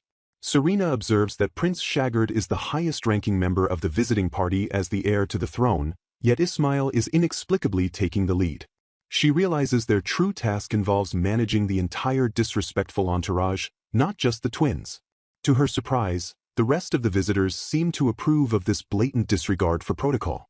The visitors completely ignore Prince Shagard while Aisha eagerly requests a tour of the castle, a sentiment her brother echoes. Serena silently wonders when her nation became a place to send diplomatic trash, and notices Evan's guards are tense and ready to intervene.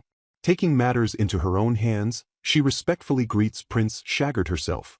Prince Shagard Rienberg introduces himself to Prince Evan and suggests they dispense with formal honorifics since they are of equal rank, hoping to foster a good relationship between their nations. Prince Evan agrees.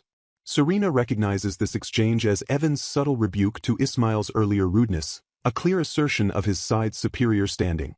She sees it as a promising start to a tense visit. Evan then tells the guests they can rest until the welcome party planned for the evening. Aisha quickly approaches Prince Evan and boldly asks him to be her escort for the party, much to Serena's disbelief. Evan politely declines the request, citing their respective positions and the need to avoid any misunderstandings during an official visit. Undeterred, Aisha then proposes they hold a tea party to get to know one another better. Feeling the pressure of diplomatic obligations, Evan reluctantly agrees to the tea party since he cannot refuse every request from an official guest. He then discreetly pleads for Serena's help, as he finds it difficult to deal with people who lack common sense. As the situation grows more awkward, a suggestion is made to use an anti-idiot solution by throwing the troublemakers into the mud. While Serena thinks it would be better to let them cause a scene as an excuse to send them home, Evan seems to find the mud idea appealing.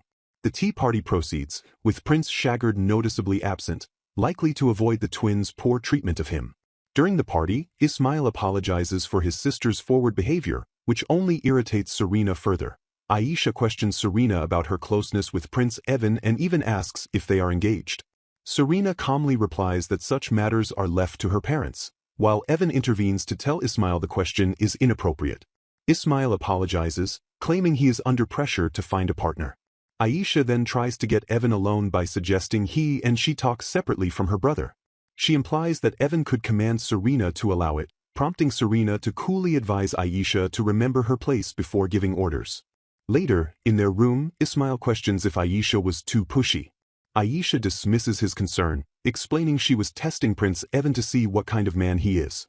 She reveals her frustration that Evan was a tough opponent who didn't react to her attempts at seduction, a tactic that usually works on other men. She also expresses a deep distrust for Serena Violet, who seems close to the prince, and declares her intention to eliminate her as a rival. Aisha reassures her brother that she will find a way to seduce Evan, confident in her abilities. Aisha vents her contempt for men, calling them filthy pigs, who easily fall for her act despite their initial disgust. She and Ismail then reaffirm their grand plan. She will marry Prince Evan to become the Queen of Astra, and he will become the King of Rienberg. They vow to escape their reputation as trash, and show their worth to everyone who has looked down on them. Aisha swears on an earring from her brother that they will achieve victory and repay their enemies 1,000 times over for the humiliation they have endured. A fond memory from about 10 years ago, where a father is seen with his 2 young children, a boy and a girl. He gazes at them affectionately and tells them they look wonderful, predicting that one day they will be the most beautiful people in the entire country. The little boy, filled with pride, confidently agrees with his father's praise for himself and his sister, Anita. The scene shifts to 2 other children being welcomed into a new home by a man who seems to be their father. He tells them they will live there from now on and that maids are available if they need anything, expressing his own joy at being able to stay there with his family. Sometime later, the young girl, Aisha, walks down a grand hallway with her older brother. She asks him why everyone they meet looks at them with such cold and frightening eyes. Her brother silently reasons that it must be because they don't behave like proper royalty. He turns to Aisha with a smile and suggests that if they learn to act more like their father, people will surely accept them, and Aisha agrees, thinking it sounds easy enough. In another part of the castle, a maid kindly asks a young boy if he would like to go for a walk outside in the lovely weather. The narrative then shows the perspective of 2 other royal children, a blonde boy and his sister, as they discuss their half-brother, Shagard. They find him to be a weird and gloomy person who is too boring to be around, admitting they know very little about him. The girl is confused about why everyone is so kind to Shagard, pointing out that he is timid, hardly ever speaks, and doesn't act like a prince at all. The scene shows the blonde boy watching with a resentful expression as another young girl hugs a man, before he turns away with a huff. As they grow older, Aisha and her brother are shown with their mother, who holds high expectations for them. After inquiring about their studies, she reminds them to also practice their dancing, telling them she is confident that the two of them will one day take the throne. Later, after a difficult lesson, Aisha's brother looks completely drained. She brings him a drink and worriedly asks if he can skip his upcoming sword practice. He insists he must go, thinking that since even Shagard participates in sword practice, it would reflect poorly on him if he did not. He strengthens his resolve, believing he must present himself as a better alternative to prove Shagard is unfit for the throne. Trying to lift their spirits, the brother reminds Aisha that they are already superior in their knowledge and the way they carry themselves. He adds that their parents are very proud and constantly tell them they are doing much better than Shagard. Though Aisha agrees, a shadow of doubt crosses her face as she wonders why, despite all their hard work and their parents' praise, nobody else ever seems to recognize their efforts. A few years later, at a social gathering, Aisha is publicly humiliated by another noble lady. The lady mocks Aisha's dress as being too fancy and cruelly remarks that she looks better now that it has been stained. She continues by calling Aisha uneducated in party etiquette and suggests she find a better teacher. With a smug smile, the lady offers to introduce Aisha to her own teacher, hired by her father, His Highness Rain, patronizingly adding that the castle's staff could surely turn Aisha into a proper lady. Fed up, Aisha turns her back on the group, muttering what a bunch of fools they are, and excuses herself from the table. As she stands alone, a young man approaches and offers to help get her stained dress washed, suggesting he keep her company inside until it's done. Aisha firmly rejects his offer and pushes him away, internally fuming that all these idiots make her sick. Feeling overwhelmed and alone, she thinks of her brother, wishing he were there to help her navigate the constant judgment she faces at these events. Her frustration boils over when she unexpectedly runs into her half-brother, Shagard. She unleashes her anger on him, questioning why he's even at the party and rudely telling him that nobody wants a gloomy person like him around. She cruelly insists he was only invited out of obligation due to his status and calls him an embarrassing fool for not understanding that. When Shagard remains silent, Aisha's words become even more venomous. She tells him she understands why his mother abandoned him, saying she wouldn't want an unlovable child either. Seeing his shocked expression, she smirks, realizing she's hit a nerve, and calls him a gross weirdo before musing aloud that his mother is probably dying alone in a ditch. She blames him for his mother's unhappiness and departure from the palace, finally declaring that it would have been better if he had never been born. After her outburst, Aisha finds her brother and runs into his arms for a comforting hug. He notices her dirty dress and asks if something happened again. He gently tells her to change her clothes and meet him in his room, revealing he has a gift for her. Later, he presents her with a pair of earrings featuring blue lapis lazuli stones. He explains that they will each wear one, and that the stone is said to bring happiness to those who overcome great hardship. He looks at her with conviction and promises that no matter what happens, they will face every challenge together and find happiness one day. Moved to tears, Aisha smiles and agrees that they can do it. Aisha contemplates their path to the throne, acknowledging that their grandfather favors Shagard but believing that once the old man is gone, their father's support will be enough to secure their position. At another party where her brother is her escort, she begins to enact a plan. While dancing, she identifies several lower-ranking nobles as targets. Her strategy is to approach them first to test the reactions of the more influential nobles. She decides her first move will be to pretend to be drunk near a table of drinks, hoping to lure a naive man into approaching her out of concern. However, her plan is interrupted when Lady Serena Violet stops her from grabbing a glass, pointing out that it contains alcohol, not juice. Lady Violet explains she was just doing her job, but Aisha watches her walk away with envy, thinking about how different their lives are. To her surprise, her intended target approaches her anyway, blushing and having gathered all his courage. Aisha inwardly mocks his pathetic state, knowing he is walking right into her trap. As he gets close, she leans into him, feeling no guilt and viewing him as just another pathetic creature looking for quick fun, one who will get close to satisfy his desires only to abandon her when it's no longer convenient. A group of 3 companions walks through a passage beneath the royal palace while discussing a recent task. The woman named Serena expresses her frustration over babysitting a pair of twins who audaciously tried to flirt with a crown prince and a duke's heiress. Her friend then asks about Rick, wondering if he is once again holed up in his laboratory, completely absorbed in developing his latest inventions. The scene then shifts to Rick's lab just as a small explosion erupts in a cloud of smoke. Rick, a man with his hair in a long braid, emerges from the haze and cheerfully dismisses the incident as a minor mistake. He eagerly asks Serena for her opinion on the prototype gun he had given her to test. A flashback shows the weapon, a flintlock pistol, which Rick gave her for an easy mission. Back in the present, Serena bluntly tells him that his invention is completely useless for her work as an assassin. She criticizes the weapon for being incredibly loud, which makes any kind of stealth impossible. She continues her critique, explaining that it takes far too long to reload and the need to carry separate ammunition is another major problem. Furthermore, the large amount of smoke and the strong smell of gunpowder it produces would instantly give away her position. Rick is momentarily shocked by the harsh feedback on what he thought was a revolutionary invention. However, he quickly recovers and thanks Serena for her detailed report, promising to use her feedback to improve upon the design. As Rick contemplates his next project, his companions remark that his incredible talent for inventing might make him better suited to be a blacksmith rather than the master of the Dark Guild.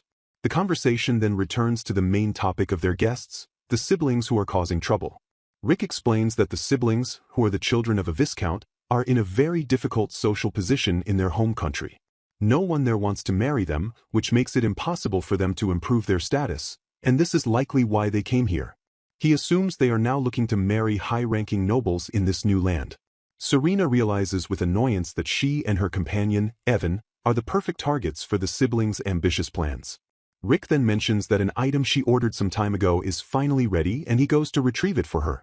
He returns and presents her with a beautiful and ornate fan. Serena's friends are confused, wondering why she would want a simple fan, but Rick reveals it's a specially designed non-lethal weapon.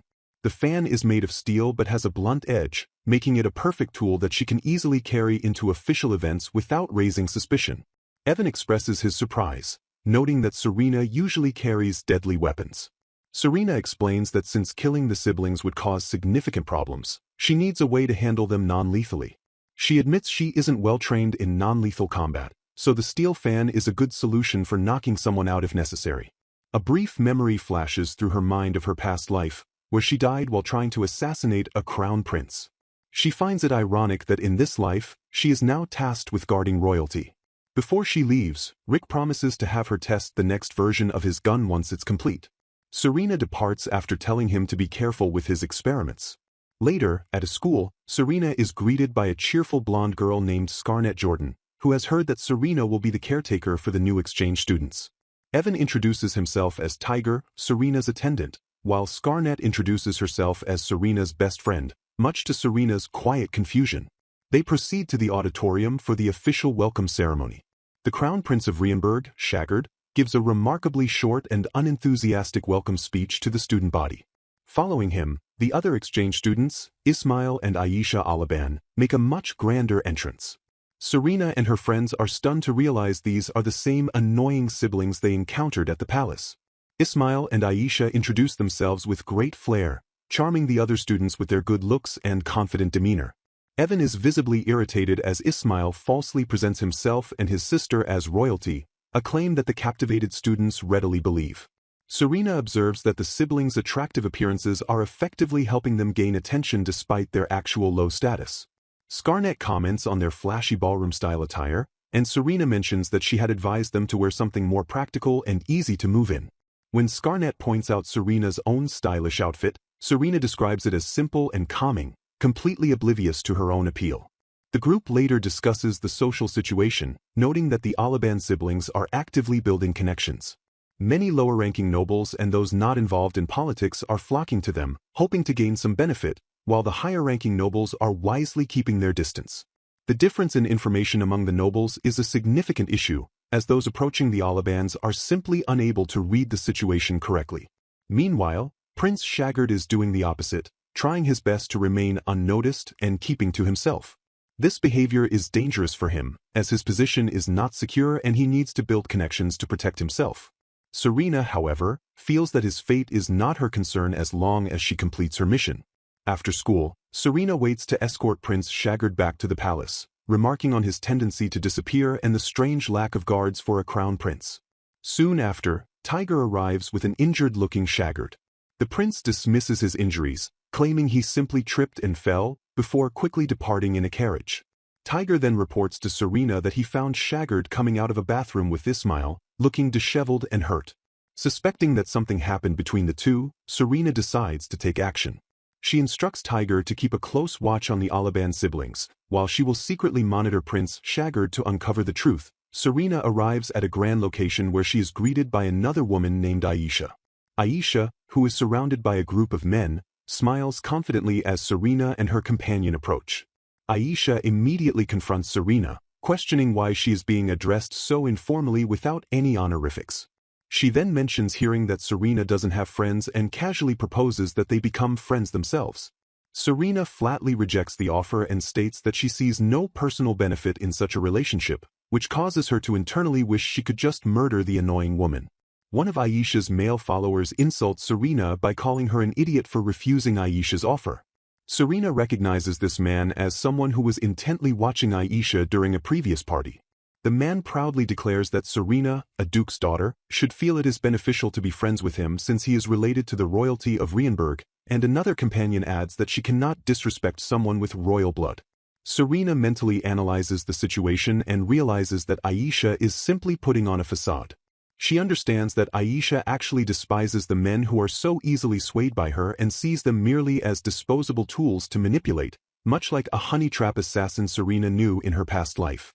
With a cunning grin, Serena offers a small piece of advice to the man who insulted her, leaving him flustered and confused by her expression.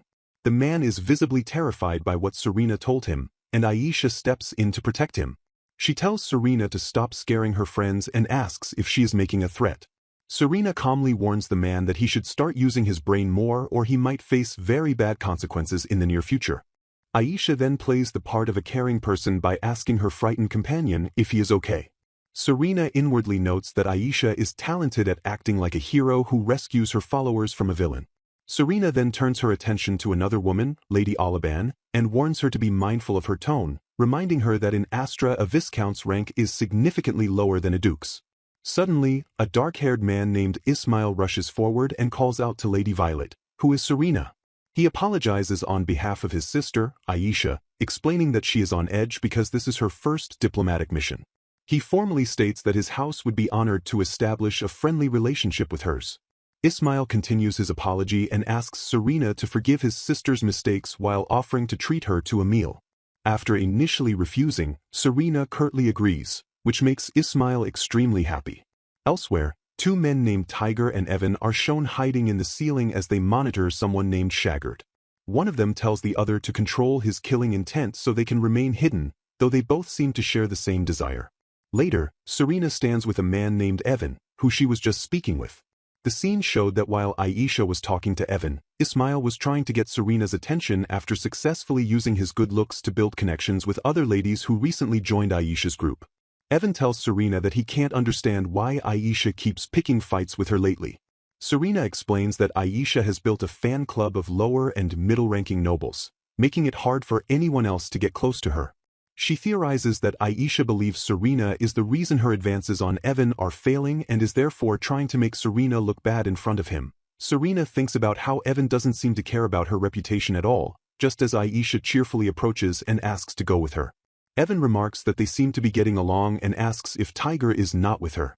Serena replies that Tiger is busy monitoring His Highness Shaggard. As Serena glances outside, she spots His Highness Shaggard and Ismail in the distance. The scene takes a shocking turn as Ismail suddenly punches Shaggard hard in the stomach, causing both Serena and Aisha to watch in disbelief. While Aisha begins to shout, Serena quickly covers her mouth and tells her to be quiet and watch the events unfold. Evan comments that Ismail is showing his true personality now that nobody is around. Serena observes that Shaggard is not even trying to resist, looking like a puppet with its strings cut. From a nearby tree, a hidden person asks Evan if he will intervene, and Evan says he will only step in if Shaggard appears to be in danger of serious injury. The assault continues as Ismail and the lower nobles he recruited kick Shaggard on the ground. Evan explains that this is why Ismail has become so cocky, adding that even royalty will have their life made into hell if they are too weak. Once the attackers leave, Aisha furiously confronts Serena and demands to know why she did nothing to help. Serena coolly responds that it wasn't their problem and questions why she should risk getting hurt to do the right thing, adding that nobles don't typically intervene in such matters anyway. Aisha argues that one shouldn't just stand by and watch, and points out that Serena is a noble too. This causes Serena to panic internally, as she realizes her words were based on the mindset from her previous life. Aisha then reminds Serena that she saved her during the hunting festival, even though Aisha admittedly hated her at the time for being close to Prince Evan. Serena dismisses the act, claiming she was only eliminating a threat and that saving Aisha was just a coincidence. Aisha challenges Serena's explanation, asking why she didn't just run and prioritize her own safety if that were true. Confused by Serena's conflicting actions, Aisha asks if she might be at Sundra, a question that leaves Serena completely stunned and speechless. The accusation leaves Serena feeling like she is not herself anymore, as she realizes Aisha has a point. Evan steps in and tells Aisha that they must turn a blind eye to the situation due to certain circumstances, and advises her not to waste effort on pathetic weaklings who lack the courage to help themselves. As Aisha walks away, she ponders Serena's contradictory nature, noting how she can be kind one moment and incredibly cold the next. She finds it strange that Serena, who was raised in a ducal house, seems so distorted and speculates that perhaps Serena doesn't even understand herself. Evan also expresses his confusion, telling Serena that he doesn't understand her at all as he looks at her. In the background, Aisha watches the defeated Shagard and wonders to herself just who Serena Violet really is. Serena approaches Shagard, who is still on the ground, and tells him to stop playing dumb because she knows he was aware they were watching. She demands to know why he didn't defend himself and says she hates the look of complete resignation in his eyes. She points out that he must have self-defense training as a royal and astutely notes that he positioned himself during the attack to avoid any serious injuries. Serena then looks him directly in the eyes and asks a final, piercing question. You could actually beat them if you wanted, right? Revealing that she has seen through his act of weakness, a glimpse into Shagard's lonely childhood as he looks up at his mother Nars, who appears sad and distant. She reflects on how Shagard's father has been absent for most of his life, always away from home for work, while a younger Shagard tries to comfort his lonely mother. He gently tells her that he is there with her and asks her to cheer up, and she responds with a thankful smile and a kiss on his head before her expression shifts to one of deep sorrow as she questions why this fate has befallen her. The source of her despair is revealed through the whispers of court ladies gossiping about His Highness Rahim bringing his mistress, a viscount's daughter named Anita, and their children to the palace. They speculate that due to her lower standing, Anita cannot be the official wife, meaning Lady Nars will be a wife in name only, as the prince's affection is entirely directed at Miss Anita. As a young Shagard watches his mother, he can see that despite her claims to be fine, she is growing more and more weary. The pressure becomes too much for Nars as her own mother physically and verbally assaults her, calling her a pathetic disgrace for losing her husband's affection to a simple viscount's daughter. While Shagard's grandparents look on with disgust, a small Shagard rushes to his mother's side as she tries to hide her pain. Later he finds her slumped over and expresses concern for her well-being, offering comfort and suggesting she rest. Nars finally breaks down, confessing that she is tired of it all. In a moment of cold despair, she tells her son that she fulfilled her duty as a wife, but no one cared, and that he, Shagard, is part of the chain binding her to this miserable fate. The flashback culminates in the traumatic moment Nars abandons her child. She walks away declaring she can no longer endure her life and just wants to be happy. A crying Shagard desperately begs her not to leave him and to take him with her, but the door closes, leaving him utterly alone and devastated on the floor. The story shifts to the present, where a bruised Shagard is speaking with Serena Violet. Serena tells him he is stronger than his rival Ismail, who lacks practical experience and could easily be defeated. Shagard dismisses this, asking what he would gain since no one likes him anyway, and beating Ismail would only complicate things. Serena challenges his defeatist attitude, reminding him that he is the rightful crown prince. Shagard sits dejectedly by a tree, questioning if someone abandoned by their own mother is fit to be king, as he believes his own well-being doesn't matter. Serena astutely observes that he has given up on everything and sees no value in himself, wondering how troublesome it is that he cannot live without love. She directly asks if he hates the mother who abandoned him. Shagard wonders why his mother didn't take him with her, and Serena lays out the harsh realities of that choice. She explains the royal family would have hunted them down and his mother would have been killed for trying to take the crown prince. Serena questions if he wanted his mother to choose a miserable life as a fugitive and a commoner struggling to raise him as a single mother. She forces him to confront his powerlessness as a child, asking how he could have helped besides begging for money. As Shagard is left speechless, Serena notes that he has finally dropped his hopeless poker face and points out that his mother simply made a choice to leave him behind. Serena then presents Shagard with his own choice, asking what he will do about his mother now. He can either leave her alone or find her and make her pay for what she did. She tells him that deciding the futures of others is a privilege reserved for the strong, and then looks him in the eye, asking if he still wants to act weak. This prompts Shagard to reflect on his past filled with abuse. He remembers Anita blaming his very existence for his mother's downfall and the constant beatings he endured from her when his grandfather, the busy king, wasn't looking. He recalls the painful reality that Anita's twins Ismail and Aisha were accepted as a concubine's children while he was ostracized by rumors of being born from an affair. If the rumors were true, Ismail would have a stronger claim to the throne, making Anita the mother of the next king, a possibility that made everyone afraid to offend her. A young Shagard realized then that no one would ever help him. He was even too ashamed to tell his grandfather, fearing it would show weakness and validate the rumors about his mother and his own origins. He remembers the constant bullying from the twins disguised as training, where they would take out their frustrations on him. During one such session, Ismail kicks him in violation of dueling rules and mockingly states that it isn't a duel or training but just a way for him to vent his frustrations. Shagard understood that the twins were pressured by their position, and he became the outlet for all their anger. As he clenches his fist in the present, he recalls his mother's wish for happiness and Serena's words urging him to make a choice while he gazes at the jewel she gave him. He admits to himself that he never truly cared what happened to his mother and had passively accepted his situation, thinking if others wanted the throne they could just take it, because he was tired of the daily abuse and insults. He now sees that Anita's ambition was never about love for his father or her children, but a pure greed for the power that comes with being queen. He also empathizes with the twins, who were treated as second-class royalty and constantly faced hatred. He realizes that Ismail and Aisha were just weak children manipulated by the adults around them, too powerless to defy their parents. They were not strong, just trapped. In this moment of clarity, Shagard asks himself who he knows that is truly strong, and his thoughts immediately turn to the mysterious noble girl Serena Violet.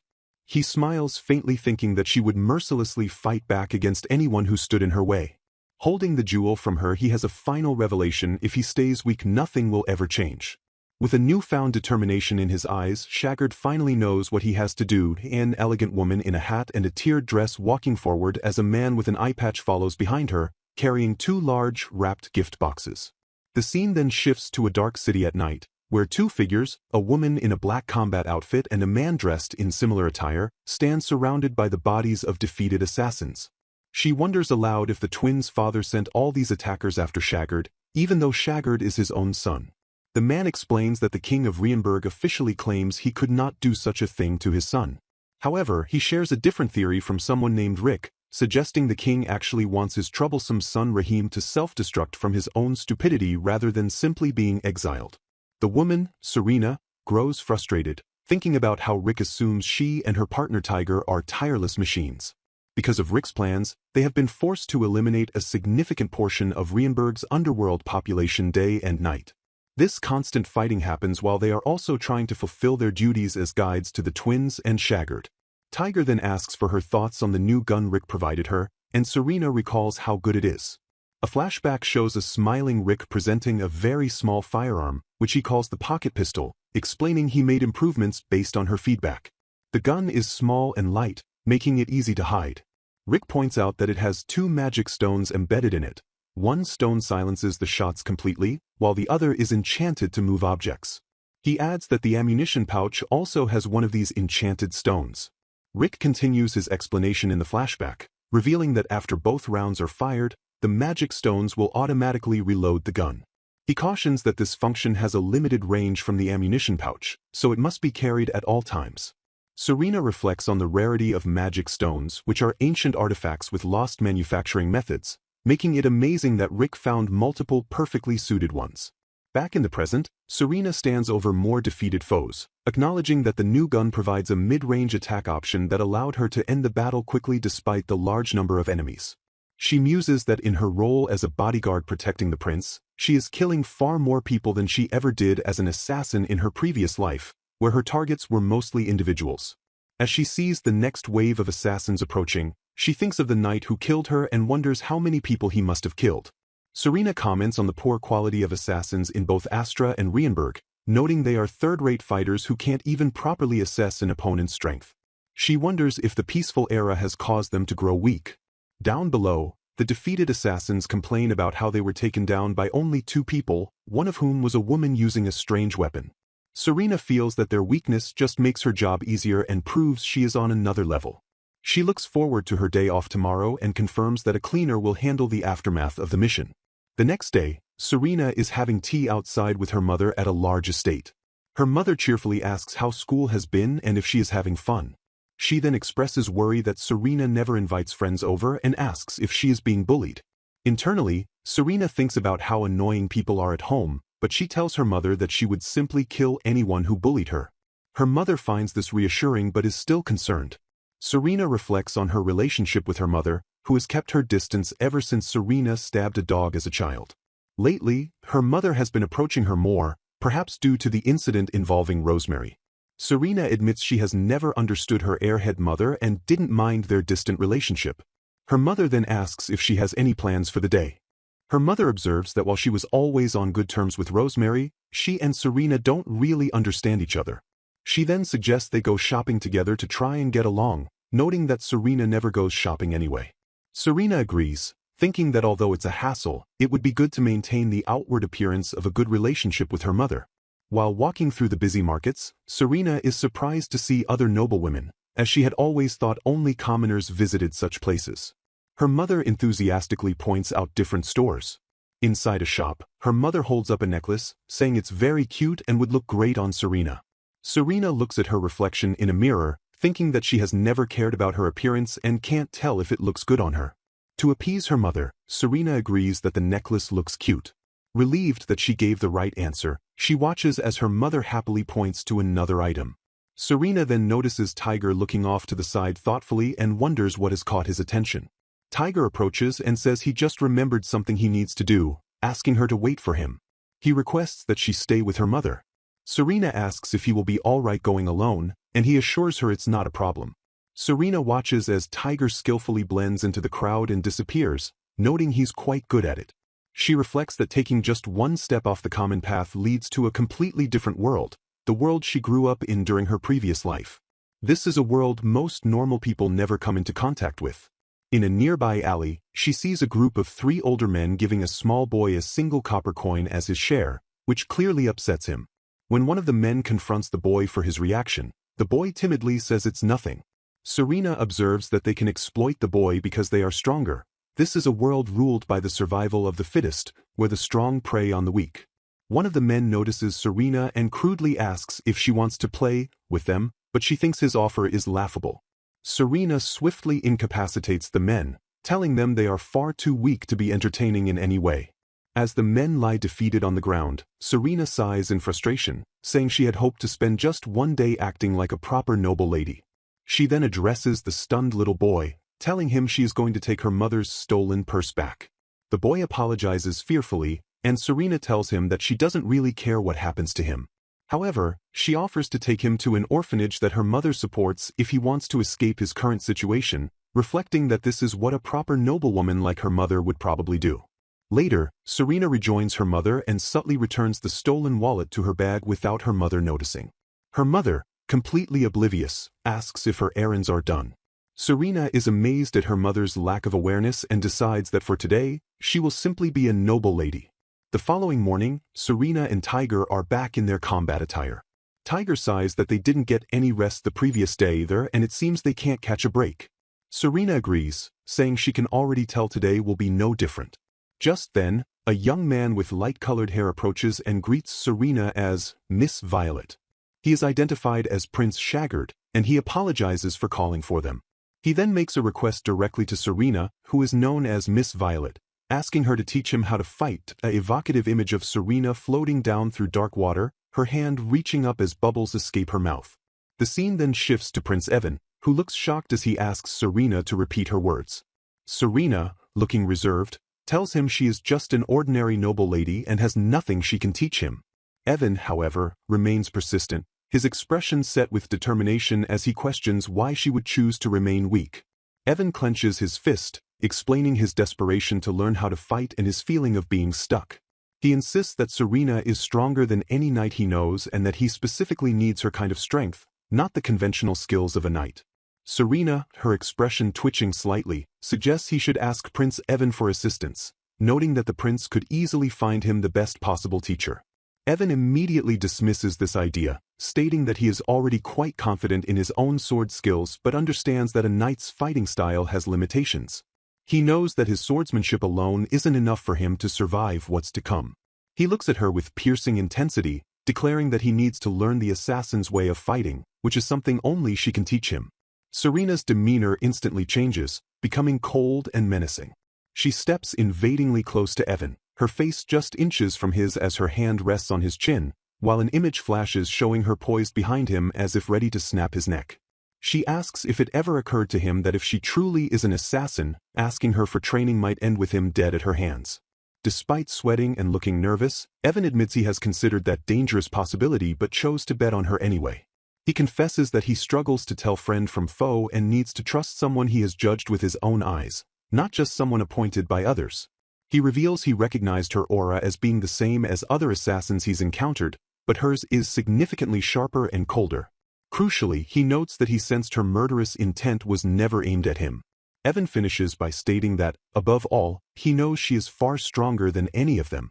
Serena quietly processes his words, understanding his logic. She realizes that his harrowing experiences in surviving numerous assassination attempts have led him to conclude that she is not his enemy, and that is precisely why he seeks her unique and deadly strength. Serena's thoughts drift to her past life, recalling her former master. She remembers him warning her not to trust people easily and that the only thing she could rely on was the strength she had honed herself. He had told her that anyone who learns the art of killing eventually sinks into a metaphorical swamp, but it was the only path they could walk. Serena recalls that her master seemed both proud of raising her into a complete assassin and simultaneously guilty for doing so. Looking back at Prince Evan, who waits patiently for her decision, Serena wonders if this young prince, acting so much like a desperate kid from the slums, will also sink into that same dark swamp. A small, chilling smile crosses her face as she thinks to herself that this might be fun. As Evan looks at her in confusion, she finally agrees to his request, telling him she will teach him the art of killing people. Evan is immediately overcome with joy, bowing deeply and thanking her, addressing her as Violet Sensei. Serena quickly corrects him, insisting that just Serena is fine, which causes the prince to blush and stammer his agreement. Serena then outlines their plan. They must train in absolute secrecy. She tells him they will meet tonight to train at the same mountain where she used to train herself, and Evan simply replies, "Got it." As Evan walks away, Serena watches him go, musing to herself.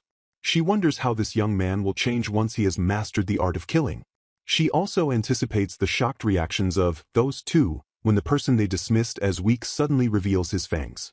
She compares this new, exciting feeling to her old teacher's belief that she had no interest in others, and she wonders about this unfamiliar sensation. The scene then changes to Serena walking with her attendant, Rick, who has a visible scratch on his cheek and looks extremely dissatisfied. Serena comments on his unhappy expression. He replies that he shouldn't complain about a decision she made, but then mutters that if he guards Evan himself, nighttime security will be easier, and besides, it's precious time he gets to spend with her.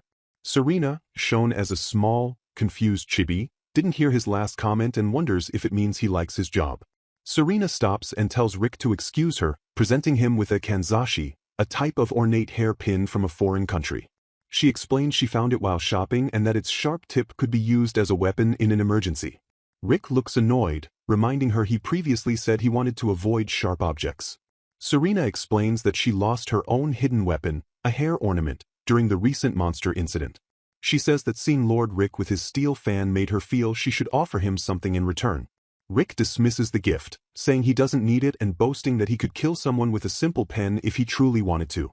Serena smiles cheekily, replying, "That's right," as she holds the kanzashi up to his neck, demonstrating, "You just stab right here with it." A split panel shows Rick's serious expression opposite Serena's smile as she repeats that she can kill someone with just a pen. Rick calls her Serena-sama, and finally accepts the gift, thanking her. He notes that people are careful not to lose such things, but Serena's expression darkens as she remarks that people lose their lives all the time over far more trivial matters. Rick looks at her intently and suddenly asks, Will you kill me someday? Serena is visibly startled by the question. He continues, stating that as a murderer, his fate is to one day die at someone's hands, and if that day comes, he would prefer to be killed by her. Serena is momentarily stunned. She thinks about her own past, recalling that she too was killed by someone in her previous life. She reasons that even though she is a noble lady in this life, she is still an assassin, and her fate will likely be the same. Looking back at Rick, she makes her decision and promises that if that time ever comes, she will be the one to kill him. Rick's serious demeanor instantly shatters, and he transforms into a blushing, overjoyed chibi figure as a butterfly lands in Serena's hair. He beams, declaring that he won't let anyone else kill her, and that if she did, they would both carry each other in their hearts. Serena can only respond with a bewildered, "What?" as he continues to smile happily. She thinks, well, whatever. Her mind flashes back to the monster attack, remembering the hatred she felt when Evan nearly died protecting her, and she realizes she would have felt the same anger if it had been Tiger in his place. Regaining her composure, Serena looks at Rick and says that if it means she won't be killed by someone else, his proposal might not be so bad. Rick, serious once more, looks at her and asks her to please kill him if that day ever comes. Serena, with a slight smile, agrees. It's a promise. Their intense moment is suddenly interrupted by a voice shouting, "That's indecent." Prince Evan has returned and is standing between Serena and Rick, holding his arms out to push them apart. He is blushing profusely, declaring how shocked he is to find them in that kind of relationship. Serena, now drawn as a confused chibi, wonders if Evan overheard their dark conversation. Evan, meanwhile, thinks to himself that even though this isn't popular, he will try to support Serena if it makes her happy. This internal monologue sends Serena into a panic, as she wonders if Evan somehow knows her secret identity. She frantically thinks about what to do, even considering killing the crown prince before realizing how bad that would be. Rick, however, remains perfectly calm and smiles pleasantly at the prince, clarifying that he was not kissing Lady Serena. In a small thought bubble, Serena notes that Rick is part of the country's dark side, and that Evan will almost certainly use him one day, wondering if it's really okay for him to learn things so soon. Evan, still flustered, asks what Rick could have possibly seen to jump to that conclusion. Rick simply replies that he saw Evan touching Serena and being close to her. As Evan shouts, "What?" in protest, Rick calmly adds that even if he and Serena were in a relationship, they wouldn't be so indiscreet as to do it out here. Serena watches the two bicker, observing that Rick, Tiger, seems to enjoy teasing Evan and wonders if the two actually get along. Evan, still red-faced, points at them both and declares he won't let them get so close, demanding to know how long they plan to mess around. In perfect, deadpan unison, Rick and Serena both reply, "We're not messing around," which only makes Evan sputter that they're in sync again. The training begins in a forest at night, where Serena stands between Prince Shaggard and her attendant, Tiger. Shaggard holds a sword and Tiger a dagger. Serena commands them to start, and Prince Shaggard lunges, shouting his opponent's name, Shaggard Rienberg, as he attacks. Tiger easily parries the sword. Serena watches, reflecting that while she's seen many knights fight, their battle is different. She muses on the concept of chivalry, where knights announce their names and win beautifully, without tricks. She knows a true life-or-death battle is not like that. She recalls a guard from her past life who must have crossed that line many times, fighting outside the bounds of chivalry to survive, while Prince Shaggard looks confused by the fight's flow. As Shaggard stumbles, Tiger lands a hard kick to his ribs, knocking him back. Serena interrupts the spar to warn Shaggard against focusing on a single enemy, as others could be hiding or attack as a group. She continues, explaining that assassins don't fight like predictable knights. She tells Shaggard that his sword isn't his only weapon and that he must sharpen all his senses and stay alert. Shaggard quietly agrees. Serena then orders Tiger to continue, and Tiger acknowledges. As Serena watches, Tiger closes in, aiming his daggers at the prince's vital points. Prince Shaggard is visibly frightened, his muscles tensing up.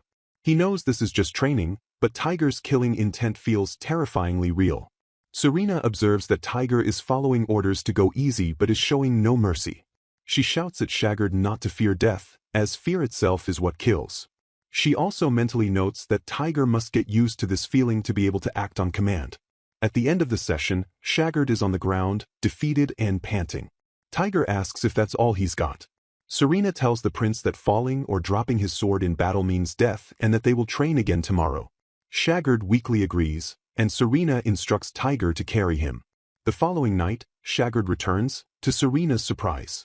She admits she didn't think he'd come back and that he has more guts than she expected. Shagard, looking resolute, says he is in her care. Serena orders Tiger to begin, and he agrees. The spar resumes, with Serena shouting instructions from the side. She tells Shagard not to lose his breath, as it makes his attacks predictable, and not to rely only on his eyes. She drills him to deflect attacks from stronger opponents, not block them. As he struggles to obey, Shagard notices that Tiger seems to be holding back. The relentless assault makes Shagard pause, and he asks Tiger if he did something to make him disliked. He admits the training is scary because Tiger's killing intent feels real and his heavy, merciless attacks make it hard to think. Tiger flatly states he doesn't hate Shagard in particular, he hates anyone who approaches Lady Serena. Shagard is left wondering if he should be happy about that. After being knocked back again, Shagard observes Tiger's cold, sharp aura. He senses the powerful emotions Tiger has for Serena and sees a burning passion in his crimson eyes. He concludes that, like Serena, Tiger is not fit to be a mere servant.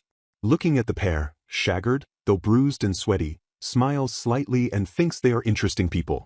He murmurs, a little bit. Serena, confused, asks what he means.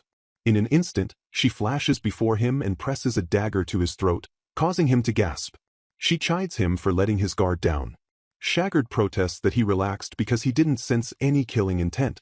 Serena explains that faking harmlessness is a basic assassination tactic. She warns him the attacker might not be an adult, but could even be a small child, and that the moment he hesitates, he's dead. There is no room for mercy when choosing to survive. Serena continues her grim lesson, telling Shagard that killing to survive is the only true victory in combat and the path he chose. He must be prepared to kill and have the resolve to survive. She emphasizes it's not about defeating an enemy, but about killing a human. She tells him that a coward without resolve will only die a pitiful death. Shagard silently mulls over the resolve to kill a person. Serena then orders the training to continue, and both Shagard and Tiger agree. As the spar resumes, Serena sees Shagard's movements are stiffer, clearly confused by her words. She knows this hesitation will get him killed in a real fight, so she yells at him not to hesitate and to strike with the intent to kill. She reflects that an assassin must never hesitate, as failure means death, and Shagard forces out a yes. The brutal training continues, and Shagard's body becomes covered in bruises and scrapes. He challenges Tiger again and again, losing every single time. He's knocked down, his face in the dirt. Even as his movements slowed and he trembled, and even with his clothes and face covered in mud and blood, Shagard never stopped fighting. A few days later, Shagard, kneeling in exhaustion, pushes himself to his feet once more. Seeing his determination, Serena announces they will move on to the next training stage. She holds up a blindfold, telling Shagard to cover his eyes. His new task is to descend the mountain blindfolded. He asks what this training is for. Serena explains that hiding one's presence is a basic assassin skill. She warns that he can't even handle the third-rate assassins who have come so far, and a skilled one could appear anytime. Serena elaborates that this training enhances physical strength, concentration, and awareness. She and Tiger will follow with their presence hidden, intervening only if his life is in danger. Shagard, now blindfolded, accepts, but immediately trips on a rock and falls. Serena watches, thinking that losing one's vision is a huge stress that makes even simple paths dreadful and requires intense concentration. Shagard mutters, "Ouch," as he gets up, then wanders blindly with his hands out. Serena notes his total exhaustion but knows that in a real battle, there is no rest. He yells, "Damn it," as he walks into a branch, and Serena thinks that his senses must be sharp at all times. The scene shifts to Shagard at school, looking completely drained. He thinks about his grueling schedule, climbing the mountain, fighting Tiger, and descending blindfolded all night. He barely gets home by dawn and then has school, leaving him no time for sleep or recovery. He thinks about Serena, wondering why a duke's daughter knows so much about assassins. He speculates that as one of his brother Evan's fiancée candidates, she might have been targeted often, too. He concludes he can't envy her strength, as she must have endured so much to gain it just to survive. At school, an instructor announces that sword practice will be sparring. Shagard, standing in line, is dismayed. He desperately needs rest before his night training and now has to spar at school. A hand claps his shoulder, and a smirking student with an earring asks, "Shall we have a match, Your Highness Shaggard?" Shaggard just stares back in silence.